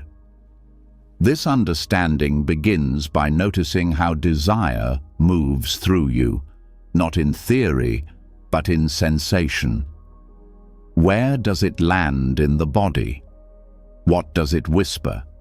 Does it contract or expand? Does it come from fear or from vitality? The more clearly you see its shape, the less it controls you, and the less you judge it, the more it softens. You begin to see that not all desire is the same. Some desires arise from the ego's fear of not being enough. Others come from the soul's longing to return to something more real, and this discernment changes everything. Tantric practice teaches that energy is not the enemy. What matters is how it is held. Just like a strong river can nourish or destroy depending on its banks, desire can lead to awakening or suffering depending on the awareness surrounding it. When you grip it, it burns you. When you suppress it, it festers. But when you welcome it, breathe into it, and hold it in the heart of presence, it becomes transformation. This does not mean acting on every impulse. It means becoming intimate with the impulse without obeying it blindly. You sit with the want, you feel it fully, and you ask, what is this truly pointing to? What is underneath it? Sometimes it's not the object you crave, but the feeling you believe it will bring. Safety, recognition, aliveness. And when you name that, when you go to the root, you no longer chase shadows. You start working directly with what is real. The mind loves to split things. Wanting is bad. Letting go is good. But this binary breaks down on the tantric path.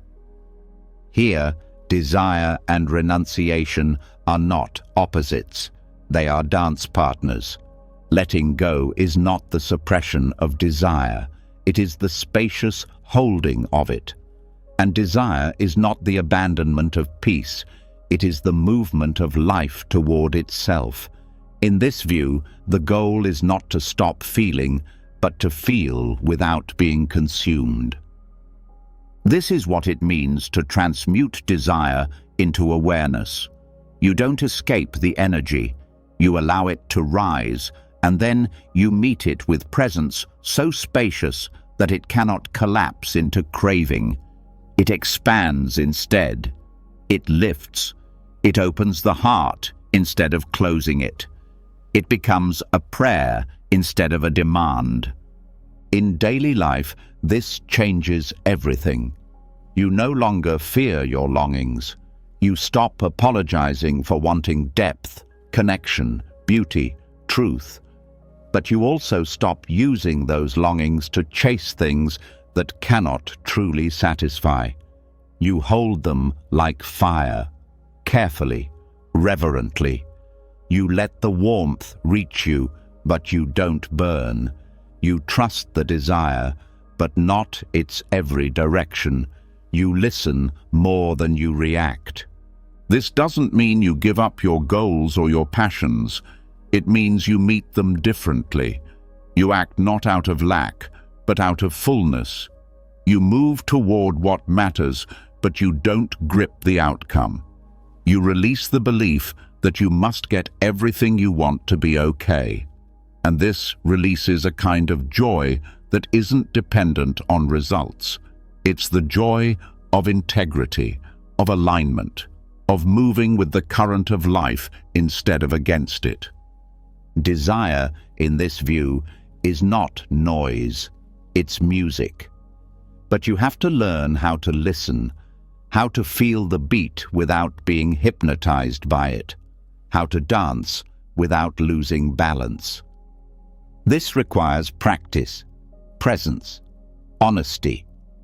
You begin to notice when the wanting feels tight, when it pulls you out of the moment, when it tries to fix a hole that presence could have filled. And in that moment, you pause, you breathe, you ask, what if I stayed here instead? And something softens.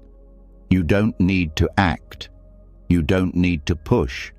You just need to be.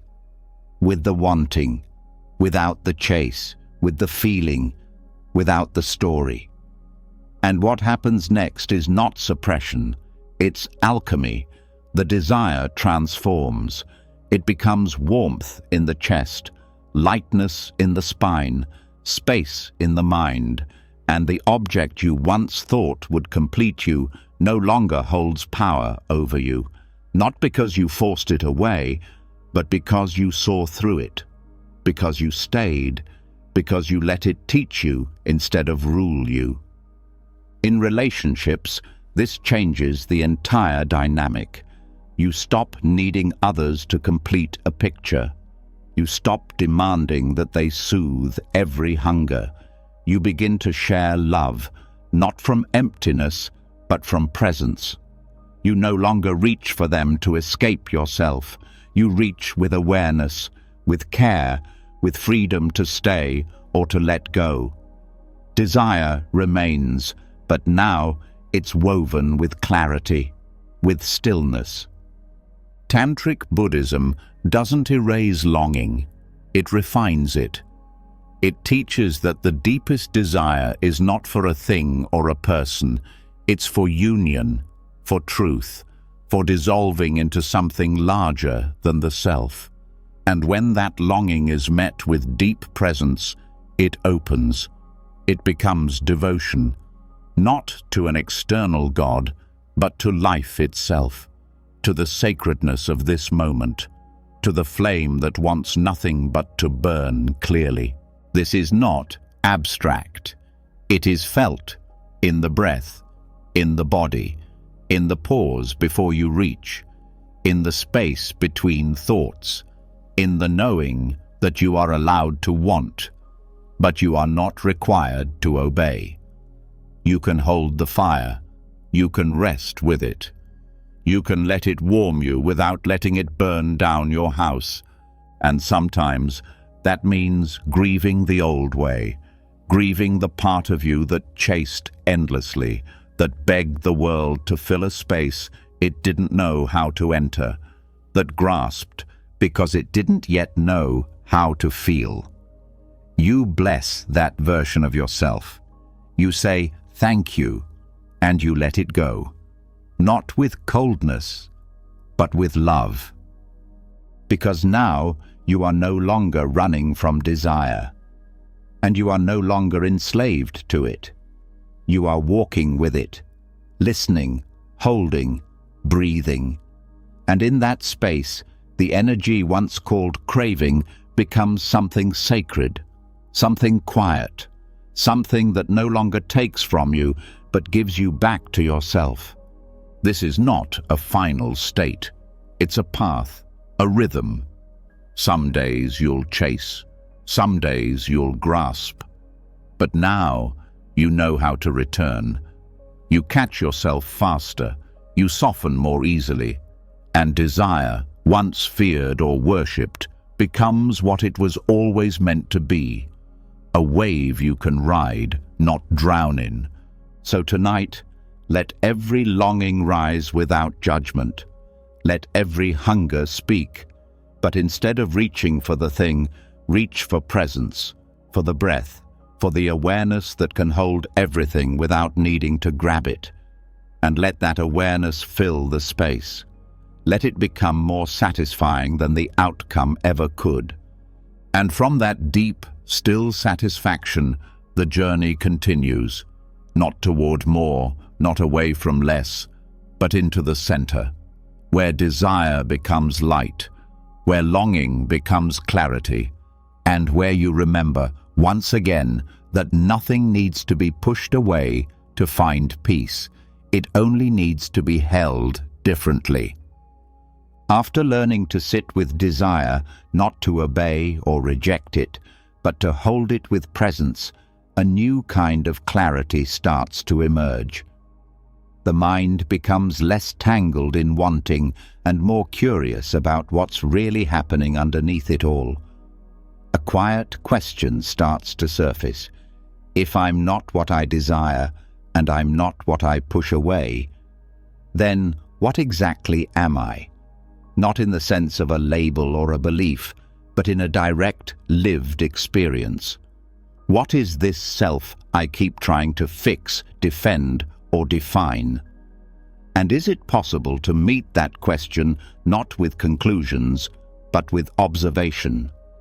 In Buddhist practice, this is the turning point, where identity stops being something to declare and starts being something to witness.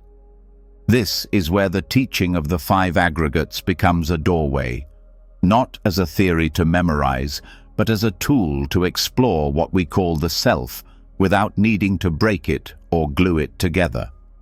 The five aggregates, form, feeling, perception, mental formations, and consciousness, are not parts of a person.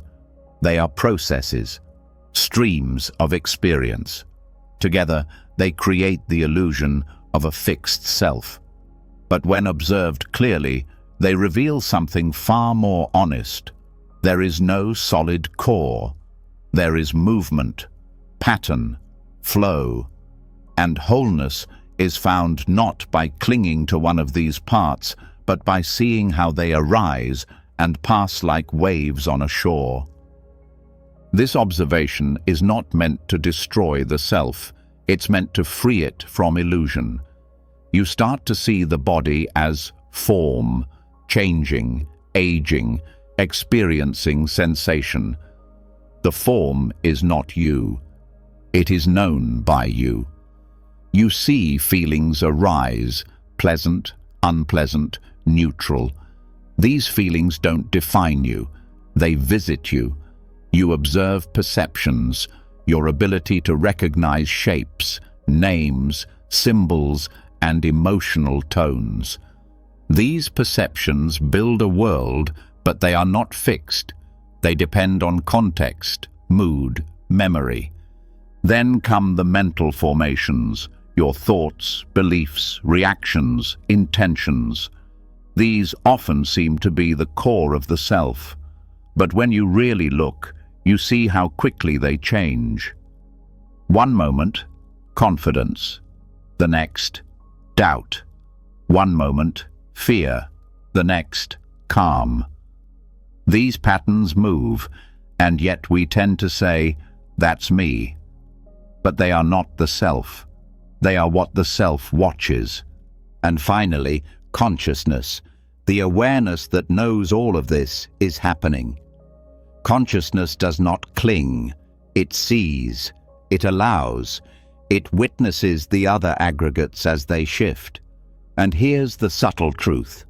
When you watch all five closely, what begins to fall apart is the illusion that there is a single, solid me at the center of it all. What's left is not a void. It's not cold. It's vast. It's peaceful. Because nothing needs to be defended anymore. No part needs to be rejected or turned into identity. Everything can be seen. Everything can belong. Observing the five aggregates is not an abstract practice. It's a direct encounter with your experience. When anger rises, you can notice the tightness in the chest, form, the heat, feeling, the judgmental thoughts, mental formations, the labeling of a person or event as the cause, perception, and the knowing of all of this, consciousness. In that moment, you are not lost in anger. You are aware within it, and that changes the entire experience. It breaks the trance. This is the foundation of integration. You stop fragmenting yourself into good moods and bad days, into authentic self and shadow. You start to see that all of it is made of the same moving parts. There's no part that needs to be kicked out, no feeling that disqualifies you from peace. When you observe the aggregates, you step into wholeness, not by making everything feel good, but by allowing everything to be seen clearly. In meditation, this observation becomes a daily practice. Sitting quietly, you scan your experience, a sensation in the body, form, a reaction to it, feeling, a mental label, perception, a thought that arises, mental formation, the awareness of all of it, consciousness. And the more you practice, the more fluid your sense of self becomes. You stop grasping. You stop building yourself out of thoughts. You begin to rest in the movement without trying to freeze it. This also transforms how you relate to the world. You stop assuming that people are only what they show. You know that everyone is made of aggregates too, shifting sensations, moods, memories, projections. When someone reacts with anger, you don't have to take it personally. You see their mental formations, their feelings, their perceptions. You don't reduce them to that moment. And that opens the door to compassion, to non-reactivity, to wisdom that sees beyond behavior into the process that produced it. This isn't about detachment in the cold sense. It's about liberation from confusion. The confusion that says, I am this thought, I am this mood, I am this opinion. When you see how each of these arises from conditions, you begin to relax. You stop forcing things to be permanent, and that gives you freedom to respond instead of react, to let things come and go without building an identity around every shift. Even physical pain becomes easier to hold with this view. Instead of being your pain, it becomes a pattern, a form, a sensation, a series of reactions. You don't deny the pain. You become curious about it. You breathe with it. You soften around it. And sometimes it loosens its grip, not because it disappears, but because your identification with it weakens. This observation also dismantles shame. Shame thrives when we believe our feelings and thoughts are who we are. But when you see them as aggregates, you realize this feeling is passing, this thought is conditioned, this reaction is not a flaw, it's a formation. And that insight breaks the chain. Shame becomes just another moment, not a prison. You don't have to do this all at once. Start with one moment, one breath, one emotion. Watch it arise. Notice what part of the aggregate it belongs to. Breathe. And instead of becoming it, witness it. Even a few seconds of this changes your nervous system. You begin to trust awareness more than identity, and that trust grows. There's something beautiful about this path. It doesn't promise that you'll always feel good. It promises that you'll stop being fooled, that you'll see life as it is, not to escape it, but to meet it with open eyes. When you stop needing to be a certain way, and you start seeing how things move through you, peace comes, not from perfection, from understanding. You'll still have preferences, still make choices, but you'll do so with less attachment, less ego, less confusion. You'll know that everything, pleasure, discomfort, joy, sorrow, is a dance of aggregates. And you'll move through that dance with more grace, because you're no longer trying to be the dancer. You're resting as the space the dance moves through. And in that space, wholeness isn't something you reach. It's something you remember. Not as a conclusion, but as a lived truth. That nothing in you is separate. Nothing needs to be erased. Everything can be held in awareness. Everything can be seen, and seeing it fully is the beginning of being free. So let tonight be simple. Let the body rest. Let the thoughts float. Let the feelings rise and fall. And in the middle of it all, stay aware. Stay open. Let the aggregates move, and let yourself be the witness, spacious and kind, needing nothing to stay and nothing to go. From that place of seeing, the path continues, clearer, softer, whole. After seeing the self as a movement of aggregates, form, feeling, perception, mental formations, and consciousness, a kind of inner quiet begins to grow. Not a silence forced by withdrawal or effort, but a natural hush that comes when the need to cling, explain, or define starts to dissolve. The fragments are no longer at war. The parts are no longer being labeled as good or bad. Instead, they are simply seen. And in the space of being seen, they begin to soften and settle. But to stay in this wholeness, to deepen it, another doorway appears. A doorway that has no words and yet speaks to everything within. That doorway is silence. Not the silence of emptiness, but the silence that holds everything without pushing it away. This silence is not absence, it is connection. It is what happens when all parts of the self are given space to breathe, to listen, and to return home. Most people treat silence like a gap between events, something to fill, something to escape, a moment between what really matters. But in Buddhist practice, silence is not a pause from life. It is life itself, stripped of noise. It is the unspoken language that speaks directly to the body, to the breath, to the core of being without needing explanation. It is not isolation, it is integration. In silence, there is no longer a need to perform, react, or edit. What arises simply arises. What moves, moves. And through this, all parts of the self begin to find each other again. Silence is not just the absence of sound. It is the absence of friction. The stillness where no part of you is being judged or pushed. The breath deepens. The thoughts thin out.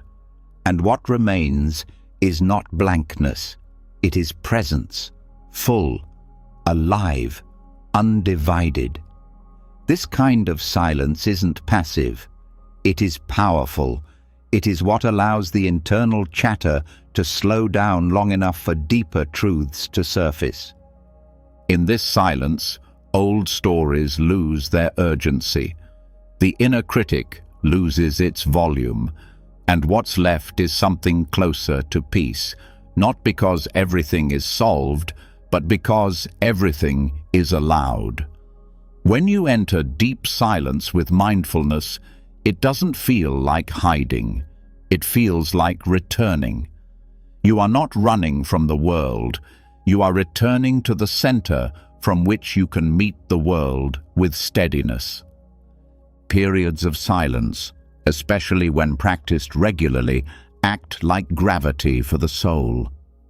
Scattered thoughts begin to orbit more gently. Emotions that once crashed into each other begin to find space. And the deeper you go into this stillness, the more you begin to feel the subtle stitching of your inner world reconnecting. Not by force, not by effort, but by allowance. It's important to understand that silence does not always feel peaceful at first. For many, the initial experience is restlessness, boredom, even fear. Because the mind has been conditioned to associate stillness with emptiness, with discomfort. But if you stay long enough, if you breathe through the urge to escape, what begins to rise is not chaos, it's clarity. Silence is the mirror that shows what's underneath the noise, and it shows it gently, without distortion. This is why silent meditation retreats are not escapes from life. They are confrontations with reality.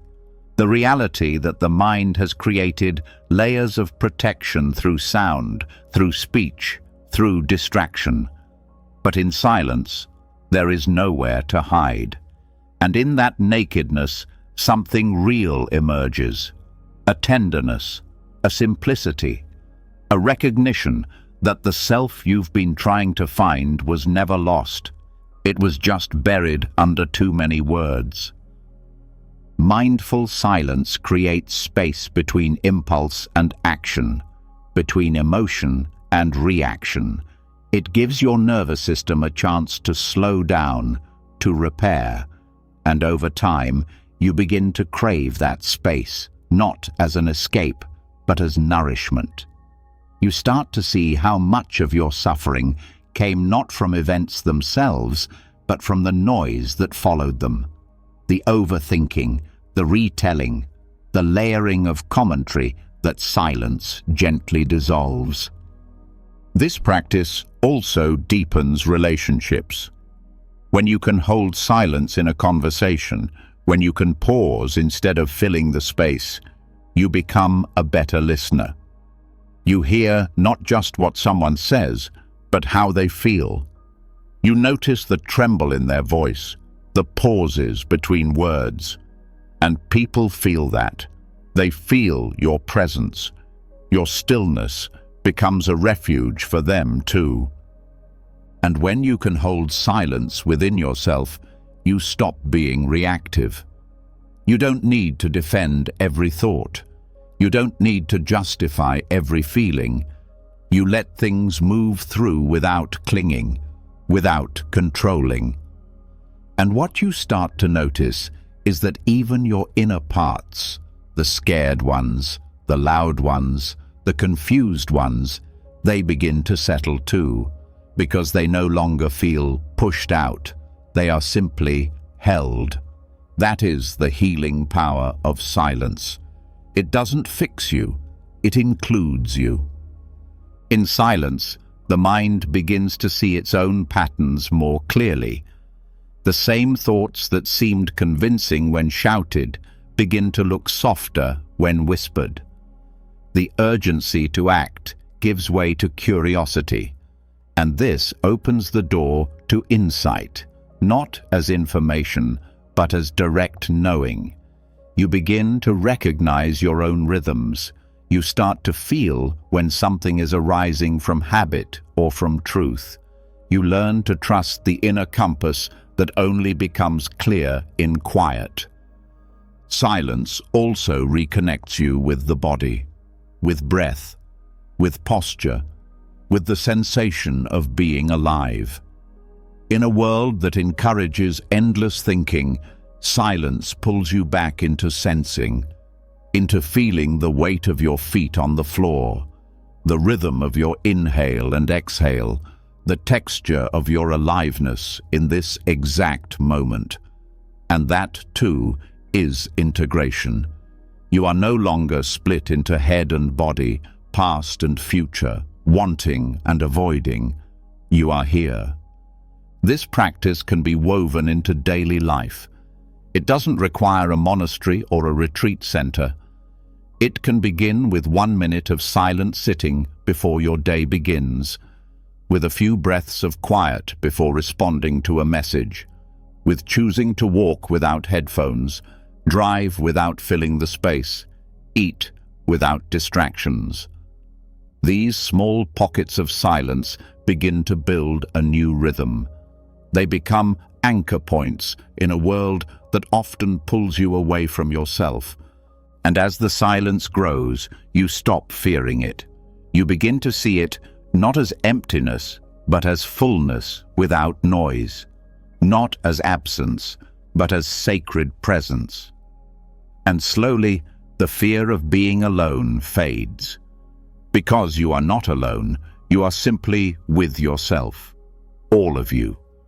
Held in one spacious awareness that does not divide. You stop needing to narrate your experience to feel it. You stop needing to explain your pain to validate it. You stop needing to share every insight to trust it. Because the silence itself becomes enough. Not as a rule, not as a discipline, but as a refuge, a reminder that beneath every word, every identity, every goal, there is this breath, this stillness, this presence that says nothing but means everything. And in that stillness, something deeper happens. Parts of you that never spoke begin to emerge. The silent grief, the unspoken awe, the questions that words can't touch. They come forward, not to be solved, but to be seen, and they are. Not because you talk to them, but because you listen. This is the silence that heals, the silence that integrates, the silence that brings all parts of the self, thinking, feeling, sensing, remembering, into one undivided presence. It does not ask you to be perfect. It does not require you to have answers. It simply asks that you stay, that you rest, that you let the noise fall away long enough to hear what was waiting underneath. So tonight, let silence be your teacher. Not forced, not sterile, but alive. Sit in it. Breathe in it. Let it hold you like the sky holds the clouds, gently, without judgment, without rushing. And in that holding, let yourself feel whole, not because everything is resolved, but because everything is welcome. And from this quiet center, the path continues, not with more words, not with louder effort, but with stillness as your guide. After resting in silence, the kind that doesn't just quiet the mouth, but softens every corner of the mind, something rare begins to return. A clarity that isn't built from logic, a wholeness that isn't pieced together by force. There's no more chasing, no more fixing, just breath, just space, just being. And within that being, a question arises, not spoken, but deeply felt. What if none of the labels you've collected are actually you? What if freedom isn't in adding more insight, but in letting go of everything you thought you knew? This is the threshold of returning to original mind, a mind that isn't built from memory or identity, a mind that doesn't seek to be right, but seeks to be real. Beginner's mind, the place where truth isn't held in ideas, it's discovered moment by moment. In Zen, they speak often of the beginner's mind, not as naivety, but as sacred openness. It is the mind before the story, the mind before the name, the one that doesn't carry conclusions into the next breath. It looks at life without filters, not because it lacks intelligence, but because it has stopped pretending it already knows what everything means. And in that innocence, not ignorance, but innocence, life begins to feel alive again. Accumulated identity is heavy. Over the years it builds like layers of paint, until the original texture of your being becomes hard to feel. You're not just seeing a flower, you're seeing what you were taught it meant. You're not just meeting a person, you're meeting your past assumptions about them. Even your own emotions aren't experienced freshly. They're judged, compared, labeled. Beginner's mind cuts through that weight, not with force, but with curiosity. Curiosity is the heartbeat of original mind. It doesn't cling to expertise. It doesn't wear your past like armor. It asks quietly, "What is this right now?" And it listens. It doesn't assume it knows the shape of the next moment. It doesn't reduce the world to concepts. And in that not knowing, it comes closer to truth than any certainty ever could. Most people fear not knowing. They fill the unknown with conclusions, with categories. But that very reflex, trying to label, trying to define, is what keeps them away from presence. Beginner's mind isn't about being confused. It's about being honest enough to admit that every moment is new, and therefore no past thought can fully explain it. It's about letting go of the idea that understanding something means controlling it. Returning to beginner's mind isn't regression. It's restoration. You're not going backward. You're waking up again to what you stopped seeing, to the sky without commentary, to the feeling of water without analysis, to your own breath, not as a technique, but as a miracle. Original mind doesn't need permission to be here. It simply waits for you to drop what you're holding. This dropping is not dramatic. It's quiet. You don't throw your beliefs away. You just stop gripping them. You don't erase your memories. You stop treating them as blueprints. You begin to trust something deeper than thought, something that doesn't need to narrate experience to feel it, something that listens, watches, receives. Meditation is one of the places where beginner's mind becomes especially clear. At first, you bring expectations, hopes, maybe even a goal. But over time, those attachments make the practice feel narrow. You start to realize that the richest meditations are the ones where you drop all techniques and simply sit with no aim but to be awake, to breathe, to meet the moment not with control but with welcome. This is not laziness, it's intimacy. You're not checking out, you're checking in. without pretending you know what's supposed to happen, without rushing the experience into meaning. And in that letting go of expertise, a different kind of knowing emerges. One that isn't in the head, it's in the body, in the breath, in the way your heart responds to the world when it's not being told how to feel. Beginner's mind is also a powerful teacher in conflict. When you approach a disagreement with the belief that you already understand everything, your side, their side, the meaning, the outcome, you leave no room for anything new to unfold. But when you approach it with original mind, you listen not to confirm, but to learn. You drop your defenses, not because you're weak, but because you're willing to see. And in that willingness, relationships change. Not always easily, but deeply. Original mind changes how you live your day. The walk to your car becomes different. The way you eat your breakfast shifts. You're not going through routines, you're discovering them again. Because now, you're not doing life from memory. You're meeting it directly, not distracted by what it should be, just present with what it is. Even your relationship with pain changes.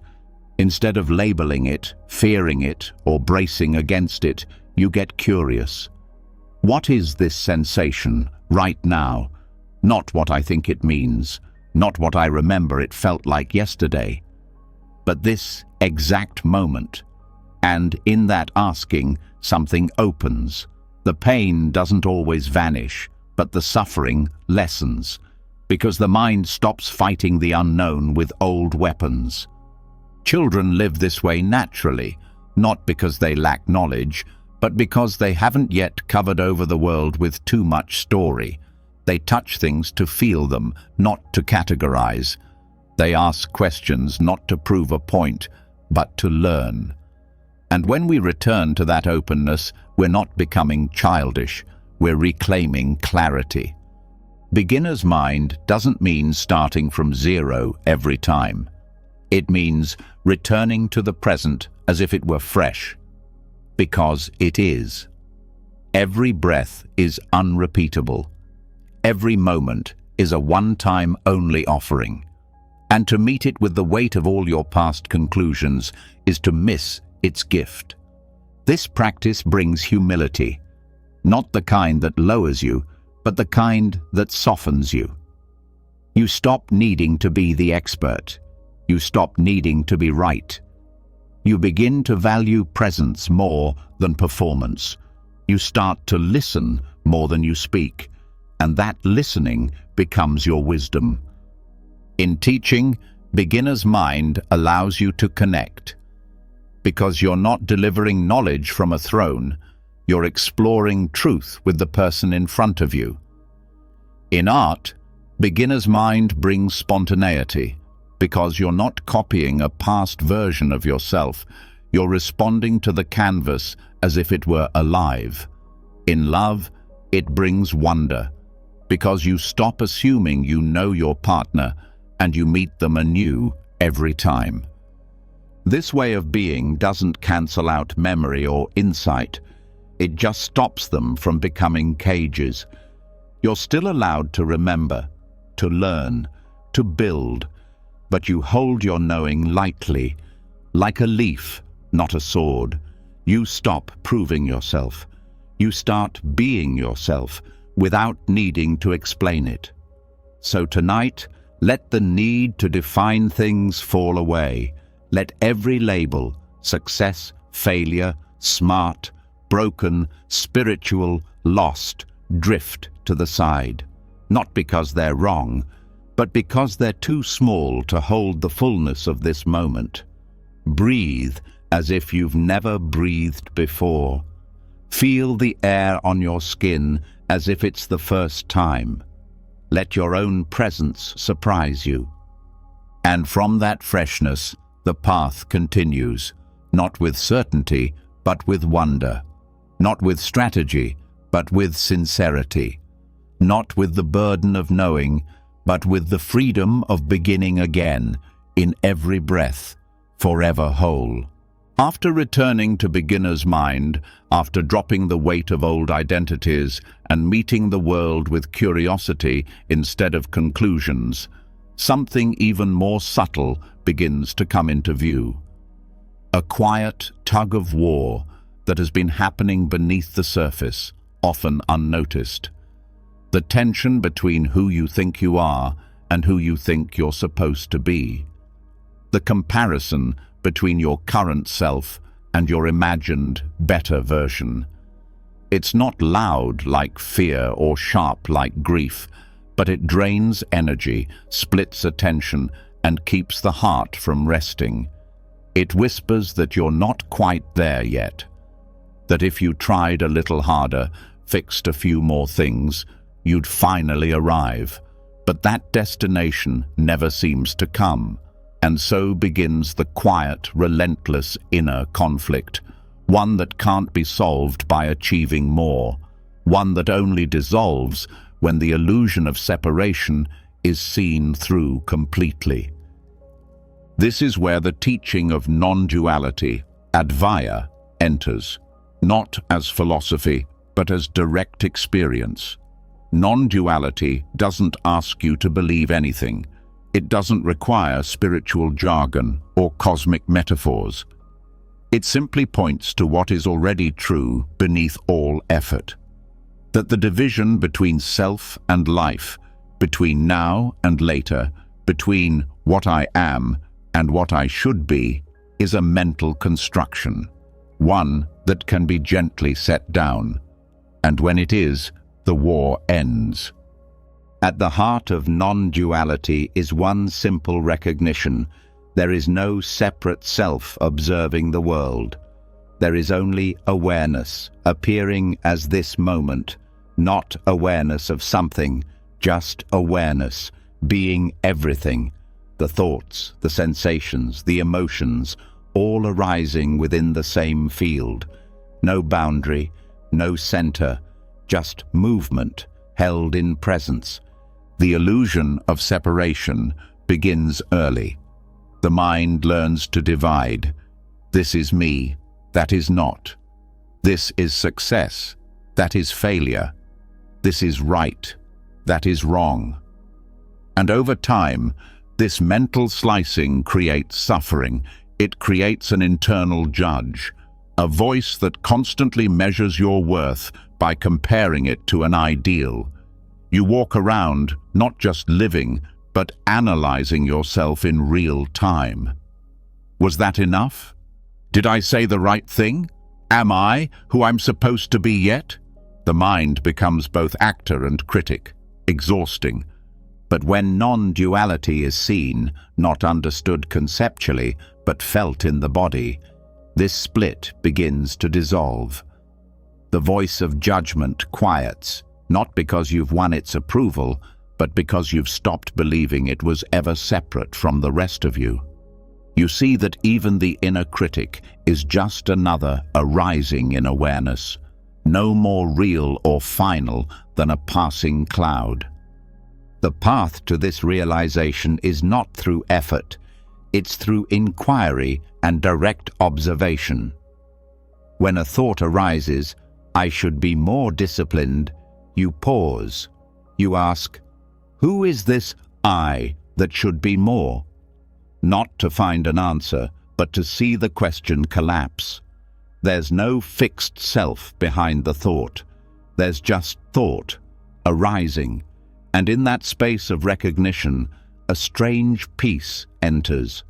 Because if there is no solid self to fix, then maybe there was never anything wrong.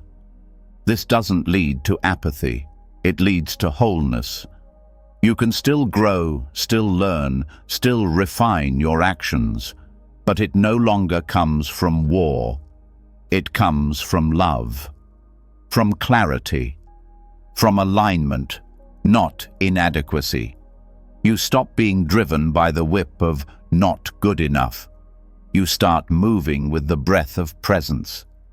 In relationships, this changes everything. You stop projecting your inner split onto others. You stop trying to get them to confirm your worth. You listen more, react less. Because now there's space. Space to see that the other person isn't separate either. Their pain is your pain. Their joy is your joy. Not as a metaphor, but as a lived experience. Even in solitude, you feel connected, because you no longer feel like a separate entity floating in the universe. You are life itself, conscious of its own movement. You don't need validation to exist. You don't need to be seen a certain way to be real. The fear of not being enough starts to lose its grip, because there's no longer a standard outside of this moment to compare yourself to. Non-duality doesn't mean that all feelings disappear. Sadness still comes, anger still visits. But they're no longer personal. They're not your sadness or your anger. They are just energy moving through awareness, felt fully, held gently, released naturally. You stop clinging to stories. You stop arguing with what is. This doesn't mean you become passive. It means you act without inner conflict. You don't delay your peace until you become someone else. You live it now. And paradoxically, this allows real transformation to happen, because you're no longer resisting yourself. You're no longer split into a doer and a done to. You're whole. This also changes your relationship with time. The idea that peace is in the future starts to look absurd. You begin to notice how often the mind says, "When I achieve that, then I'll feel okay." And you pause. You ask, "Is that true?" You check in with the moment. You breathe. You realize peace was here the whole time, but you were too busy chasing it to notice. And when you do this again and again, the nervous system starts to unwind. The body no longer prepares for battle. The breath no longer holds tension. You feel what it's like to simply be, without needing to justify your existence through productivity, performance, or perfection. Non-duality isn't a state you reach. It's the truth that was already here before you started looking. The truth that becomes visible when you stop chasing, stop defining, stop fighting. It's not something added to you. It's what remains when the false divisions fall away. This awareness is soft, not dramatic. It meets every moment with openness, even confusion, even resistance. Nothing needs to be excluded, because in non-duality, even the struggle is part of the whole. Even the voice that says, "This is hard to grasp," is just another ripple in the same ocean. You don't need to force understanding. You don't need to make the ego disappear. You just need to notice that the ego too is a movement in awareness. And that awareness has no edge, no boundary, no preference. It simply holds everything. The thought of being behind, the desire to improve, the fear of being judged, all seen, all allowed, all returned to the space that never left. This recognition grows quietly, not through argument, not through intensity, but through repeated soft seeing, through gentle inquiry, through choosing again and again to return to the breath, to the body, to the presence that asks nothing but attention. And in that attention, the internal war begins to fade, not because one side won, but because the battlefield itself disappears. So tonight, let the idea of who you should be dissolve. Let the effort to perfect yourself melt. Let every version of self fall away just for a moment, and feel what remains. This breath, this silence, this awareness, holding it all. You are not split, you are not lacking, you are not two selves at war. You are this wholeness, this openness, this now. And from this now, the path continues, not in search of something new, but in the return to what was never separate to begin with. When the illusion of separation begins to dissolve, when the internal war between who you are and who you thought you needed to become starts to lose its grip, a deeper kind of stillness becomes possible. No longer pulled apart by duality, the mind starts to settle into the reality of what is. But in this stillness, something old often rises. A sharp memory, a decision you can't undo, words you wish you never said, a silence you wish you'd broken, regret, not just as a thought, but as a feeling that clings like a shadow, repeating the same loop in different disguises. It isn't always loud, but it's persistent. And even after you've released judgment, even after you've rested in presence, regret can sit quietly in the background, convincing you that one moment in the past has the power to cancel your wholeness in the present. But it doesn't. Buddhism does not treat regret as an enemy, nor does it dismiss it with cliches or quick comfort. It approaches regret as a teacher, as a doorway, not one to be ignored, but one to be entered with care. Because regret, when held with awareness, transforms. It stops being a chain and becomes a compass. It stops being a punishment and starts pointing toward growth, clarity, and even compassion. But for that to happen, you have to meet it fully. You have to stop pushing it down. You have to stop trying to solve it with self-blame or numb it with distraction. The pain of regret often comes from the story that what happened shouldn't have happened. The mind spins in circles saying, "I should have known better," or "if only I'd done things differently." But from a Buddhist perspective, this is where suffering hides, not in the past itself, but in the resistance to the past. The belief that something is fundamentally wrong because it cannot be undone. The path out of suffering begins not by rewriting history, but by turning toward it with a different lens. That lens is impermanence. One of the most essential teachings in Buddhism. Everything changes, every moment arises and passes away. And regret, when seen through this truth, begins to soften. You start to understand that the person who made that mistake, who said that thing, who made that choice, was not who you are now. Not better or worse, just different. They were shaped by conditions, by habits, by pain you may not have been fully aware of at the time. This is not an excuse, it's context. And context is what allows you to move from guilt to understanding. Understanding does not erase consequences. It does not undo harm, but it opens the heart to compassion.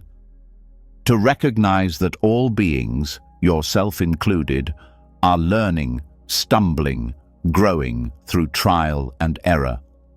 The self that erred was trying in its own limited way to cope, to belong, to feel safe. And when you see this, something shifts. You stop being the judge and become the witness. You stop punishing yourself and begin to care for the part of you that hurt others from its own confusion. One of the most powerful practices in this transformation is metta, loving kindness meditation, especially when directed inward. Instead of replaying the moment with shame, you sit quietly and bring to mind the version of you who made the mistake. not to justify, but to offer kindness, to say, I see you, you were lost, you were scared, and you were still trying. You breathe with that version of yourself. You allow space for sadness, for grief, even for disappointment, but without judgment. And in that space, healing begins. Another practice is confession, not in the religious sense, but in the Buddhist tradition of open acknowledgement. It can be done in private or with a teacher or spiritual friend. You name the action. You see its impact. You express remorse. Not to beg for forgiveness, but to take full responsibility without self-condemnation. This practice is powerful because it breaks the secrecy of regret. It brings it into the light. And what is brought into the light begins to lose its power. Buddhism also teaches sila, ethical living, not as a rule book, but as a path to peace. When regret arises, it often points to a place where you acted out of alignment with your deeper values. Instead of turning that into guilt, you use it as guidance. You ask, how can I live more clearly now? What truth was ignored then that I can honor today? Regret becomes a teacher, not a wound, a reminder of the kind of person you want to be, not a verdict on who you are. Mindfulness plays a central role in this healing, because often regret is not about the event. It's about the thoughts that replay it over and over. How could I be so stupid? I ruined everything. These thoughts are not the voice of truth. They are the echoes of unprocessed pain. When you sit in mindfulness, you notice these thoughts without fusing with them. You say, here's that thought again, and you breathe. You don't fight it. You don't feed it. You just watch. And slowly, it starts to lose its sharpness. One of the most liberating shifts comes when you realize that you are allowed to change without hating who you were. Growth does not require self-punishment. Transformation is not earned through shame. In fact, shame often keeps the wound stuck. You can regret an action without rejecting the actor.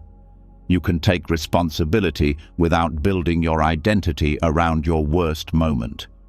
This is the path from penance to presence. Presence is the medicine regret longs for, because regret pulls you into the past, into a version of reality that no longer exists. Presence says, come back, right here, this breath, this step, this choice. Not to forget the past, but to choose differently now, again and again. Because wholeness isn't about erasing mistakes, it's about including them in a story that keeps evolving. A story that says, even that moment became part of the path. The Buddha himself taught that anyone can change, that no one is locked into their past, that karma is not a sentence, it is movement. What matters is how you respond now.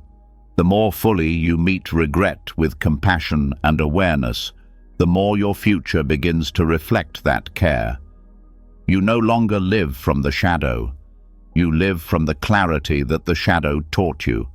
And sometimes that clarity leads you to take action, to apologize, to repair, not to erase the past, but to bring love into the places that once lacked it. And even if the other person never forgives you, even if the door never reopens, your intention to make amends becomes part of your healing, because regret isn't healed through control, it's healed through sincerity. Another powerful insight from Buddhism is the emptiness of identity. You are not a fixed self. You are not the sum of your mistakes. You are not frozen in one moment. You are a living process, ever changing. And this means that redemption is not a dramatic event. It is a continuous practice. Every breath is an opportunity to return, to respond, to care. This doesn't mean forgetting. It means remembering differently. Not as a trauma, but as a turning point. Not as proof of failure, but as the beginning of deeper honesty. When you stop hiding your regret, it becomes something sacred. It teaches you how to listen more closely, how to speak more truthfully, how to live with a little more gentleness for yourself and others. So tonight, let regret rise if it must. But meet it not with shame, not with fear, but with warmth. Let it speak. Let it be seen. And then let it be held, not by punishment, but by presence. You are not your past. You are this moment, this breath, this awareness, learning to hold the weight of yesterday with the hands of compassion. And from these hands, the path continues, not toward erasing, but toward integrating. Not to undo what cannot be undone, but to live today in such a way that yesterday no longer defines the horizon. After learning to face regret not with shame, but with gentle presence, after realizing that even the most painful mistakes can be softened by awareness, what remains is something quieter. The drama begins to fade, the striving begins to slow, the stories lose their urgency, and what's left is this moment. Not a breakthrough, not a revelation, just the sound of the breath, the weight of the body on the floor, the feeling of being alive without needing to be anyone else. This is where many overlook the path, because the mind is trained to search for meaning in the extraordinary. It chases peak experiences, waiting for some thunderous shift to signal transformation. But in Buddhist practice, the deepest peace is not found in the heights. It's found in the simplicity we keep stepping over, the ordinary moments we forget to see. This forgetting is not failure. It's habit. The habit of rushing, of assuming that the real life is just around the next corner, that peace will arrive once the dishes are done, the inbox is cleared, the big insight is had. But wholeness doesn't live in tomorrow. It's not hiding in a perfect version of yourself. It's here, in the water running over your hands, in the warmth of tea before the first sip, in the moment you stand at the door and pause before stepping outside. These are not distractions from the path. They are the path. Buddhist mindfulness teaches that when attention is returned to the present, not with effort, but with care, everything becomes practice.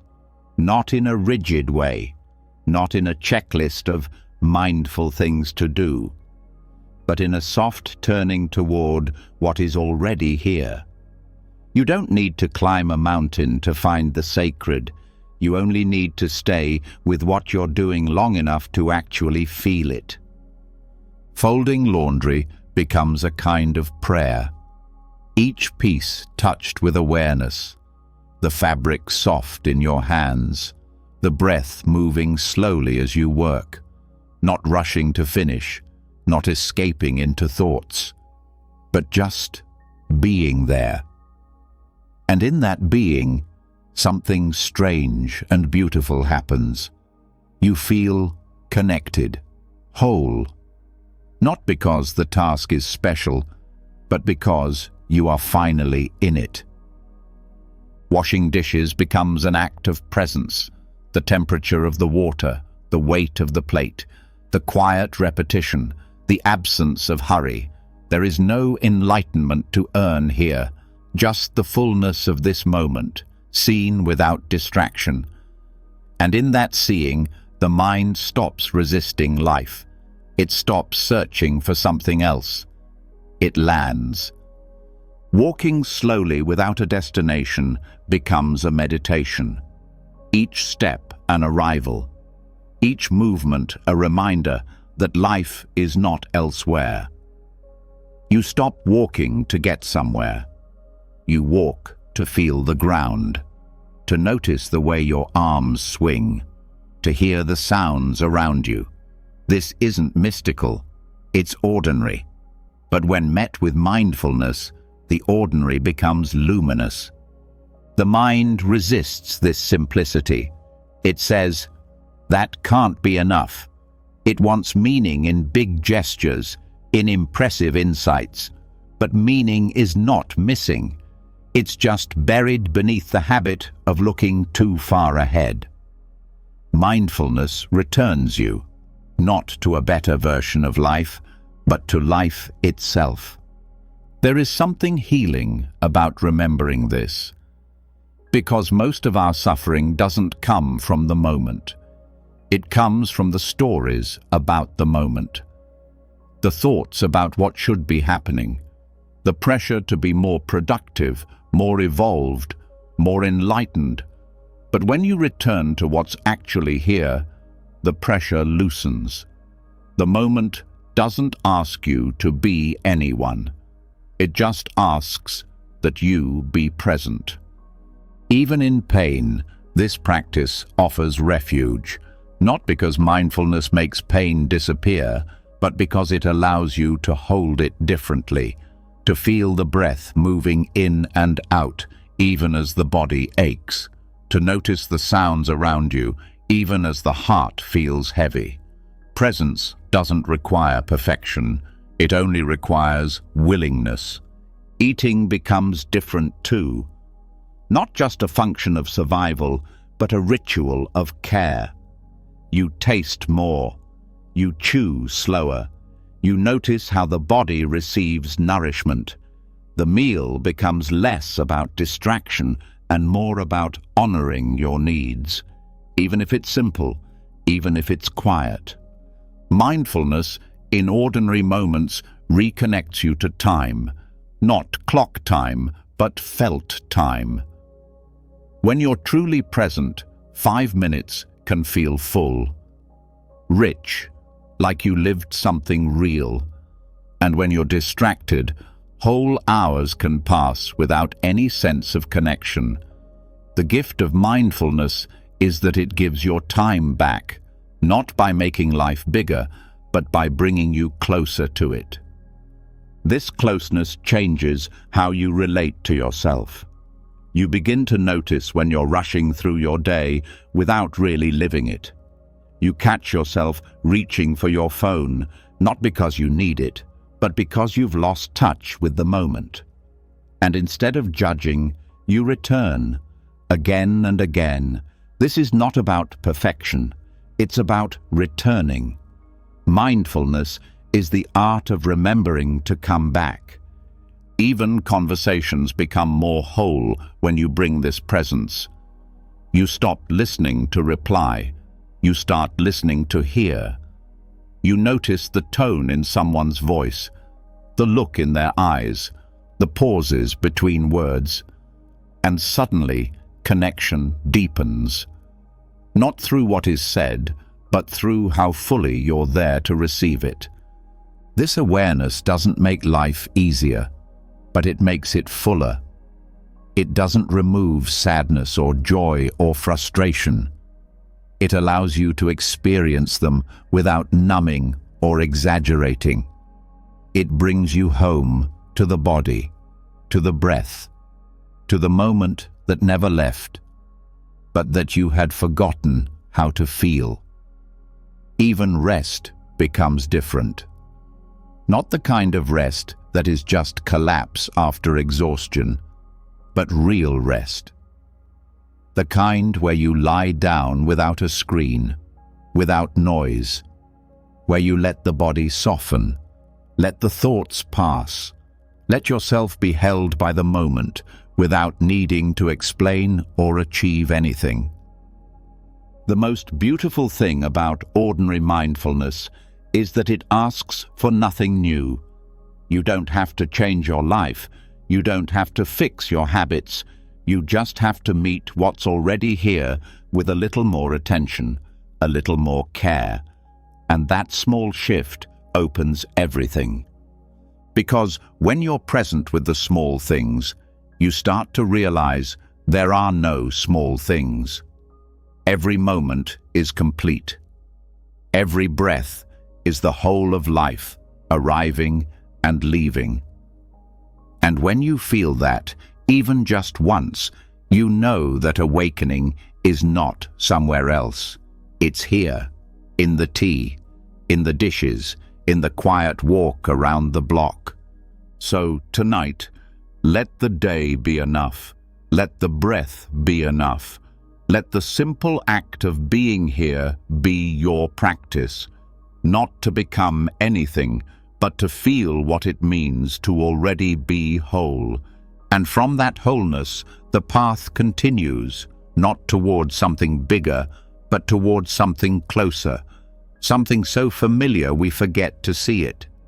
But once we do, we realize, this is it. It always was. After discovering the quiet richness of the ordinary, after realizing that drinking tea and folding laundry with full awareness can feel more whole than 1,000 ungrounded dreams, something else begins to emerge, almost without trying. A gentle shift in how you see others. The stranger who walks past you, the voice on the phone, the person who cuts in line, the loved one you've misunderstood. Your presence, once turned inward, now starts to extend outward. Not as effort, but as a natural unfolding. The same tenderness that allowed you to feel the warmth of your own breath begins to meet the world. And something profound takes place. The line between you and others starts to blur. The idea of a separate self begins to melt. And from that melting, compassion rises, not just as a moral virtue, but as a return to wholeness. Buddhist teachings often begin with self-awareness, but they don't stop there. The path opens wider. It shows that inner peace is not complete until it includes others, that the walls we build inside are the same walls we see outside. And the moment we let go of protecting and defending the small idea of me, we begin to feel the suffering and beauty of the world as our own. This is not metaphor. It's a shift in perception, one that dissolves isolation and reveals a deeper truth. No one heals alone. Compassion is not pity. It is not superiority. It is the clear, open willingness to meet the pain of others without turning away. And that turning toward the pain of others does something unexpected. It begins to heal our own, because much of our inner split comes from disconnection, from the belief that we are alone in our struggles, from the habit of comparing instead of connecting. But when compassion flows outward, that illusion weakens. You feel what another feels, and something in you softens. Something unites. This is where loving kindness, metta, practice becomes more than a meditation technique. It becomes a doorway to unity. You begin by offering phrases to yourself. May I be safe. May I be well. And then you offer them to someone you love, then to someone neutral, then to someone difficult, and then to all beings everywhere, not to fix them, but to include them. And each time you do, something in you becomes less divided, less guarded, more whole. There's a paradox in compassion. The more you give it away, the more full you feel. because the giving is not a depletion, it's a recognition. You see yourself in others. Their anger echoes yours. Their joy lifts you. Their suffering no longer feels foreign. And as this awareness deepens, you start to care in ways you didn't expect, not as duty, but as response. The same way you would tend to your own wound, you begin to tend to theirs. This dissolves the subtle self-centeredness that often hides in spiritual practice. The tendency to turn inward for comfort, but forget that suffering doesn't stop at the skin. Wholeness is not something you build around yourself. It's something you discover when the boundaries drop, and compassion is what drops them, not just as an emotion, but as a way of seeing. Even brief moments of this shift can change you, holding the door open and truly seeing the person behind you, noticing the sadness in a cashier's eyes and silently wishing them well, offering patience when someone disappoints you, not because they deserve it, but because you know what it's like to fall short. These aren't grand acts, they're small revolutions. Each one weakens the false divide between self and other. In difficult relationships, this view becomes especially powerful. The instinct is to protect, to blame, to hold grudges that harden over time. But compassion says, "Can I see their pain, even if they caused mine?" This doesn't mean accepting harm. It means refusing to carry hatred. It means letting empathy free you from the role of victim or villain, because both roles are heavy, and compassion lifts them by reminding you, everyone is learning, everyone is trying, even when they fail. This doesn't make compassion easy. It requires strength, the strength to stay open when it would be safer to close, the strength to listen when your ego wants to speak. But each time you choose compassion, the mind becomes less reactive, the heart becomes less afraid, and the gap between you and others narrows until it's no longer there. This practice doesn't require special training. It requires attention. It begins when you pause before responding, when you ask, what's really happening in them, before taking things personally. It deepens when you stop needing to win, when you stop needing to be right, when you remember that the person in front of you is also carrying invisible burdens. Compassion also transforms how we carry our own past. When we see how often others are driven by pain, by fear, by misunderstanding, we begin to see how those same forces shaped our own mistakes. And this backward-looking compassion becomes forgiveness, not the passive kind, but the wise kind, the kind that sees clearly and still chooses to soften, to release, to move on without poison. Even strangers become teachers on this path. The loud neighbor, the grumpy driver, the person who says something cruel online. Instead of reacting, you practice, they must be suffering, and not just as an idea. You feel it. You hold their humanity in your awareness, even when their behavior is hard to accept, and this becomes a mirror. Because if you can do that for them, you can do it for yourself. The more you practice this way of being, the less you feel like a separate being moving through a cold world. You start to feel like part of something larger, not an idea, not a system, but a living web of experience. You see that your joy is not fully yours, nor is your pain, that we rise and fall together even when we pretend we don't, and that wholeness is not private. It expands outward through the quality of your care.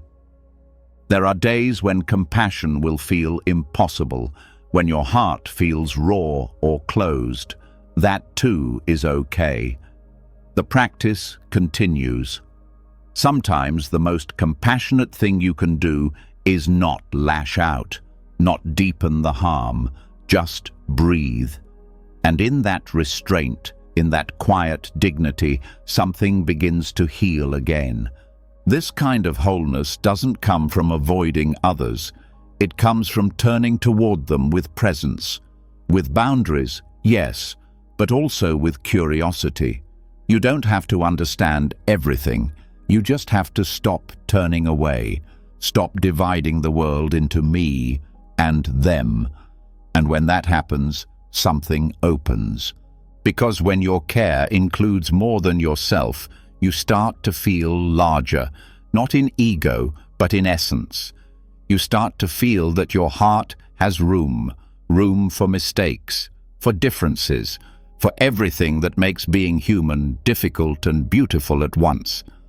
So tonight, let your awareness include one more person, someone you love, someone you struggle with, someone you'll never meet.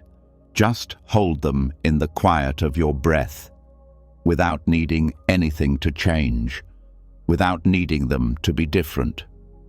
And feel what happens when you stop protecting your wholeness and start sharing it.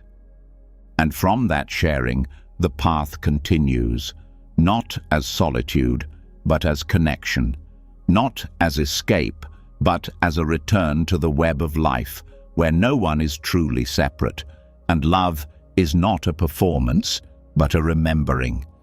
When compassion begins to include others, when the line between self and world dissolves through care rather than control, something deep inside loosens, not as a dramatic shift, but as a gentle unraveling of the need to keep everything tidy.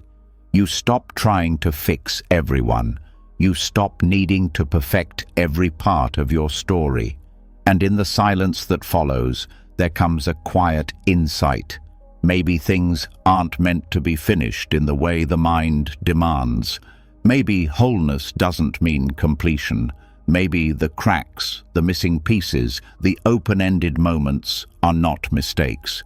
Maybe they are invitations, not to fix, but to feel, not to seal, but to see. And this is where the wisdom of letting things be incomplete begins to unfold, not as a resignation, but as a sacred perspective. The Zen tradition offers a powerful way of seeing this truth through the lens of wabi-sabi, an aesthetic and a worldview that honors the beauty of things as they are, imperfect, impermanent, and incomplete. It isn't just about cracked pottery or weathered wood. It's about a way of living, a kind of perception that stops chasing perfection and begins to bow to what is naturally unfinished. In wabi-sabi, the chipped bowl doesn't lose its value, it gains character. The faded fabric isn't ruined, it tells a story. The silence between words holds more truth than the words themselves. The modern world teaches the opposite. Everything must be polished, completed, optimized. You're taught to finish what you start, improve what you have, and hide what doesn't look quite right. But the cost of that mindset is a constant inner pressure, a subtle war with reality. Because life is not clean. It unfolds with edges, with pauses, with interruptions. And the more you expect it to be complete and symmetrical, the more distant it feels. Letting things be incomplete doesn't mean abandoning responsibility. It means shifting your relationship to control. It means recognizing that some questions don't need answers right away, that some emotions don't resolve on schedule, that healing can remain in progress and still be valid. You stop rushing yourself through grief, through change, through uncertainty. You allow things to be in motion, and that allowing is what makes space for real peace. Wabi-sabi is not passive, it's deeply attentive. It notices the quiet marks of time. It honors the patina of wear. It welcomes the asymmetry of things that were never supposed to be even. In your own life, this looks like honoring your journey not just in highlights, but in pauses. It means accepting the unfinished parts of yourself with the same care you give to the parts that feel whole. The mind often wants closure. It wants the full circle, the complete narrative.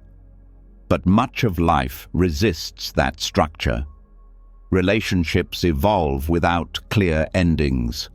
Goals shift halfway through. Questions remain open for years. And instead of treating this as failure, the wabi-sabi perspective treats it as natural, as beautiful, as real. It says, here is a life still unfolding, and that's exactly what makes it alive.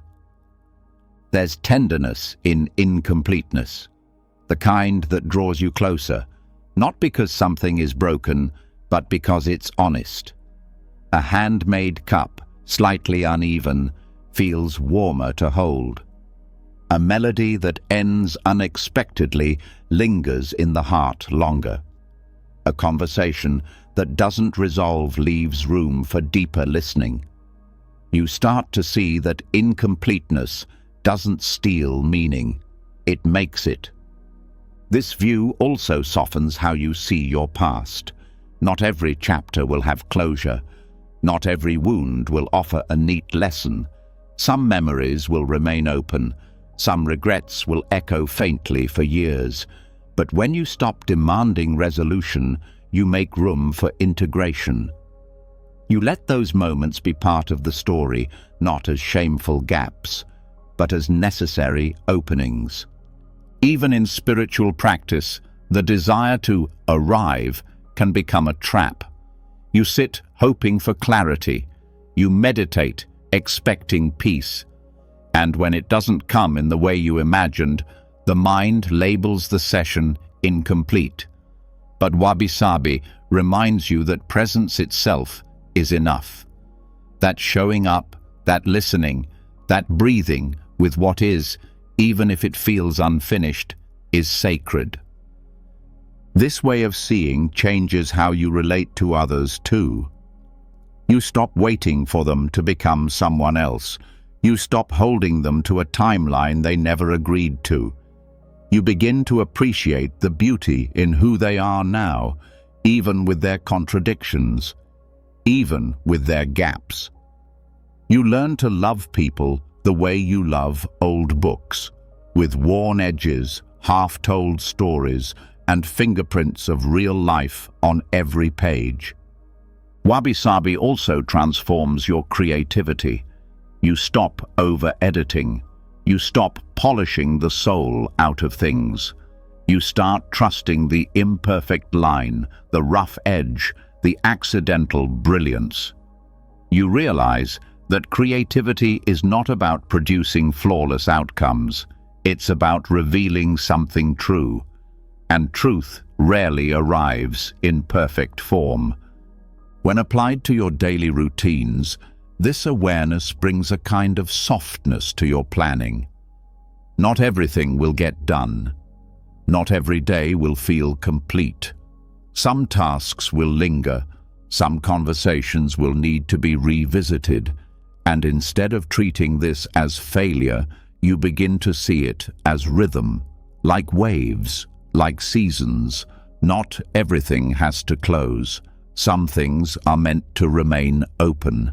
This perspective also offers healing for the inner critic, the part of you that measures, compares, pushes. When you recognize that incompleteness is part of the fabric of reality, not a flaw, but a feature, that critic loses its grip. You stop believing that your worth depends on perfection. You begin to live from a different center, one that trusts process over outcome. Even death is seen differently through this lens. not as the end of a perfect story, but as the natural close of a chapter that was never meant to be complete. The things left unsaid, the projects unfinished, the love that lingers. All of it becomes part of the mystery, not the mistake. You stop fearing the end as a place where you'll be judged and start meeting it as part of the same rhythm that shaped everything else. In practice, you can begin by noticing how much tension you carry trying to finish things, the frustration when a conversation doesn't conclude, the guilt when a project remains paused, the discomfort when your emotions don't match what you expected. Instead of reacting, breathe, stay, let the moment be unfinished, and feel how that spaciousness changes you. You might begin to notice the small signs of wabi-sabi in your life, the worn-out chair that still holds you, the chipped mug that holds your morning tea, the photo that's slightly faded but full of memory. Each one is whole, not despite its imperfections, but because of them. Let them remind you that you, too, are not waiting to be completed.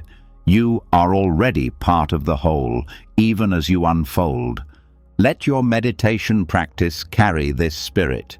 Let your relationships hold room for open ends.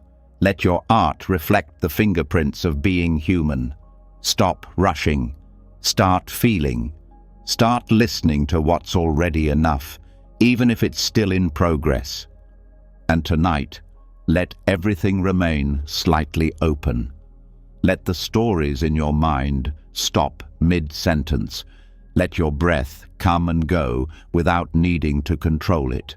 Let your thoughts drift without chasing them down. Let the unspoken be okay. Let the undone rest. Let the incomplete be your teacher. And from that incompleteness, the path continues, not toward finality, but toward deeper presence. Not with answers, but with reverence for what remains unspoken, unsolved, and still entirely beautiful. After learning to live with the unfinished, after letting go of the pressure to wrap every story and complete every sentence, a new kind of peace starts to settle in. Not the peace of control, but the peace of allowing. The kind that doesn't depend on everything being fixed, solved, or resolved. And from this gentle acceptance, one begins to hear something underneath it all. A rhythm that never asked for perfection. A movement that has always been here. The breath. Not as an idea, not as a technique, but as a living thread that runs through every experience, holding the present moment together without effort, without needing attention, and yet offering everything when noticed. This is where the practice returns to its root. Not in concepts, not in theories, but in breath itself, the one thing that is always now. Buddhism has always pointed to the breath as the doorway back to what's real, not because breath is special, but because it's honest. It doesn't lie, it doesn't pretend. It rises, it falls, it comes, it goes. It doesn't care if you're enlightened or confused. It welcomes you the same way, whether you're grieving or celebrating. And when everything else becomes noisy, when the mind spins in loops and the heart feels tangled, the breath remains simple, close, true. And that simplicity is the beginning of returning home. Mindful breathing is not about controlling the breath. It's not about making it deeper or quieter or more spiritual. It's about becoming aware of what is already happening. The inhale, the exhale, the pause in between, the body rising, the body falling. This is life, unfiltered. This is you, without the added story. And when you bring attention here to this quiet movement, something begins to shift. Not because the breath changes, but because you begin to notice what you've been missing. You've been breathing all your life, but how many of those breaths have you actually felt? How many have passed unnoticed, drowned out by thoughts, distractions, and obligations?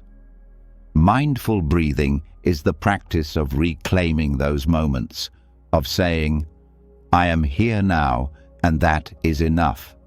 The breath doesn't demand effort. It invites trust. It doesn't ask you to perform. It simply asks you to return. This return is powerful because when the breath becomes your anchor, you no longer drift as easily. You stop being carried away by every fear, every desire, every old story that tries to pull you out of the present.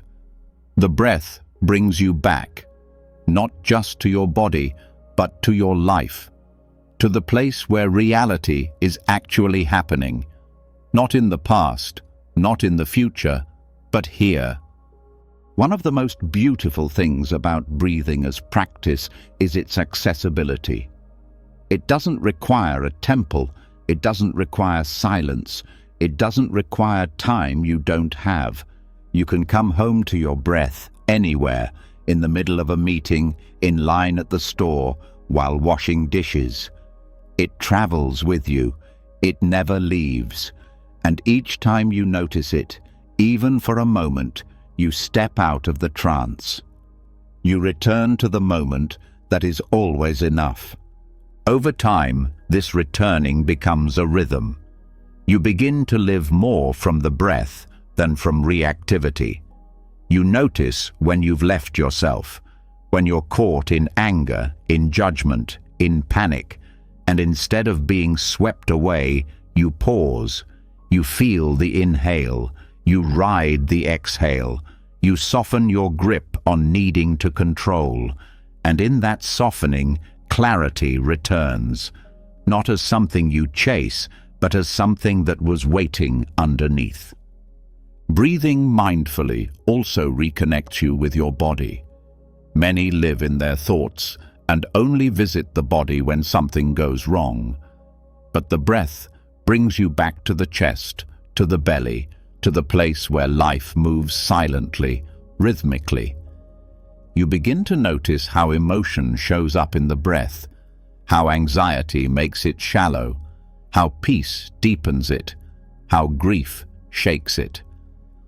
The breath becomes not just a practice, but a language, a way your body tells the truth, even when your mind tries to hide.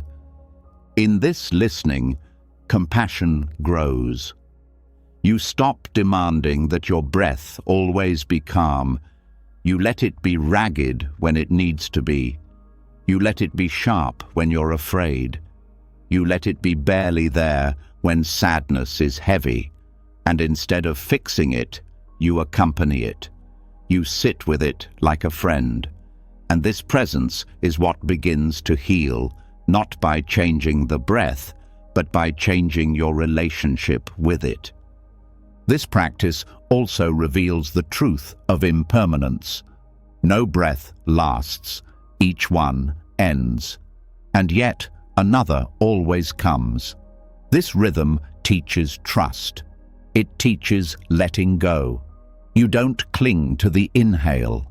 You don't resist the exhale. You allow. And this allowing begins to seep into the rest of your life. You let go of conversations when they're over. You let go of identities when they no longer serve. You let go of control when it's time to surrender. The breath teaches all of this, not in words, but in feeling. And the more you trust the breath, the less you need to rush. You stop pushing for answers. You stop grabbing for control. You breathe and let things unfold, because now you've felt the steadiness underneath it all. You know how to return, even when life is messy, even when emotions are loud, even when the path feels unclear. This returning can become the foundation of everything. You start your day with the breath, not your phone. You meet challenges with the breath, not just opinions. You fall asleep in its rhythm rather than in worry. The breath becomes not just a tool, but a home. A reminder that you belong to this moment, no matter what it holds. And perhaps most quietly, the breath reminds you that nothing is missing. The mind loves to tell stories of lack, of what's wrong, of what's needed before you can rest. But the breath says otherwise. It says, this is enough. It says, you're alive. It says, stay here. And when you listen, even for a few seconds, you feel it, the completeness, the fullness, the presence that doesn't need anything added to be sacred. Breathing with awareness is not flashy. It won't impress anyone, but it will change you. Slowly, deeply, softly. It will make you more grounded, more kind, more present. It will show you that the moment you're in, this exact inhale, this exact exhale, is already whole, already home. So tonight, let everything else fade. Let every plan, every memory, every to-do fall to the background. And bring your attention to this breath, not as a method, not as a goal, but as a reunion, with now, with life, with the part of you that never left. And from that reunion, the path continues, not as a chase, but as a return, not toward some perfect future, but toward the pulse of life that is already beating in your chest, guiding you back again and again to where nothing is missing. After more than 3 hours of exploring the deepest corners of the human spirit, what's left is not a finish line. It's a beginning, a quiet, steady return to something that was never missing, only forgotten. Through each teaching, from self-compassion to silence, from breath to incompleteness, you've seen that wholeness is not something you earn, chase, or fabricate. It's what remains when you stop running, when you stop editing yourself to fit into perfection, when you stop dividing your heart into should be and shouldn't be. The Dharma has never asked you to become more. It has only ever invited you to come home. Each topic, each breath, each pause was not a lesson in fixing yourself, but in remembering yourself. That the broken parts are still sacred, that the pauses are part of the rhythm, that you don't need to be finished to be whole, and that compassion for yourself, for others, is not just a soft virtue, but a doorway through which separation dissolves. Wholeness is not loud. It doesn't arrive with applause. It arrives quietly, like an exhale, in the softness of ordinary things, in the decision to stay, in the moment you listen to your own breath and say, "This is enough." If something in these hours touched you, if a line, a silence, a moment gave you something you didn't expect, let us know in the comments. Share what stayed with you. It's in these reflections that others find their way too. And if you want more teachings like this, gentle, honest, rooted in practice, don't forget to subscribe and hit the bell. That way, you'll never miss a moment of clarity, even when life feels chaotic. You are already whole, not because you finished this, but because somewhere along the way, you stopped trying to be anything else. Let that be the feeling you fall asleep to tonight. Let that be the truth you wake up with tomorrow.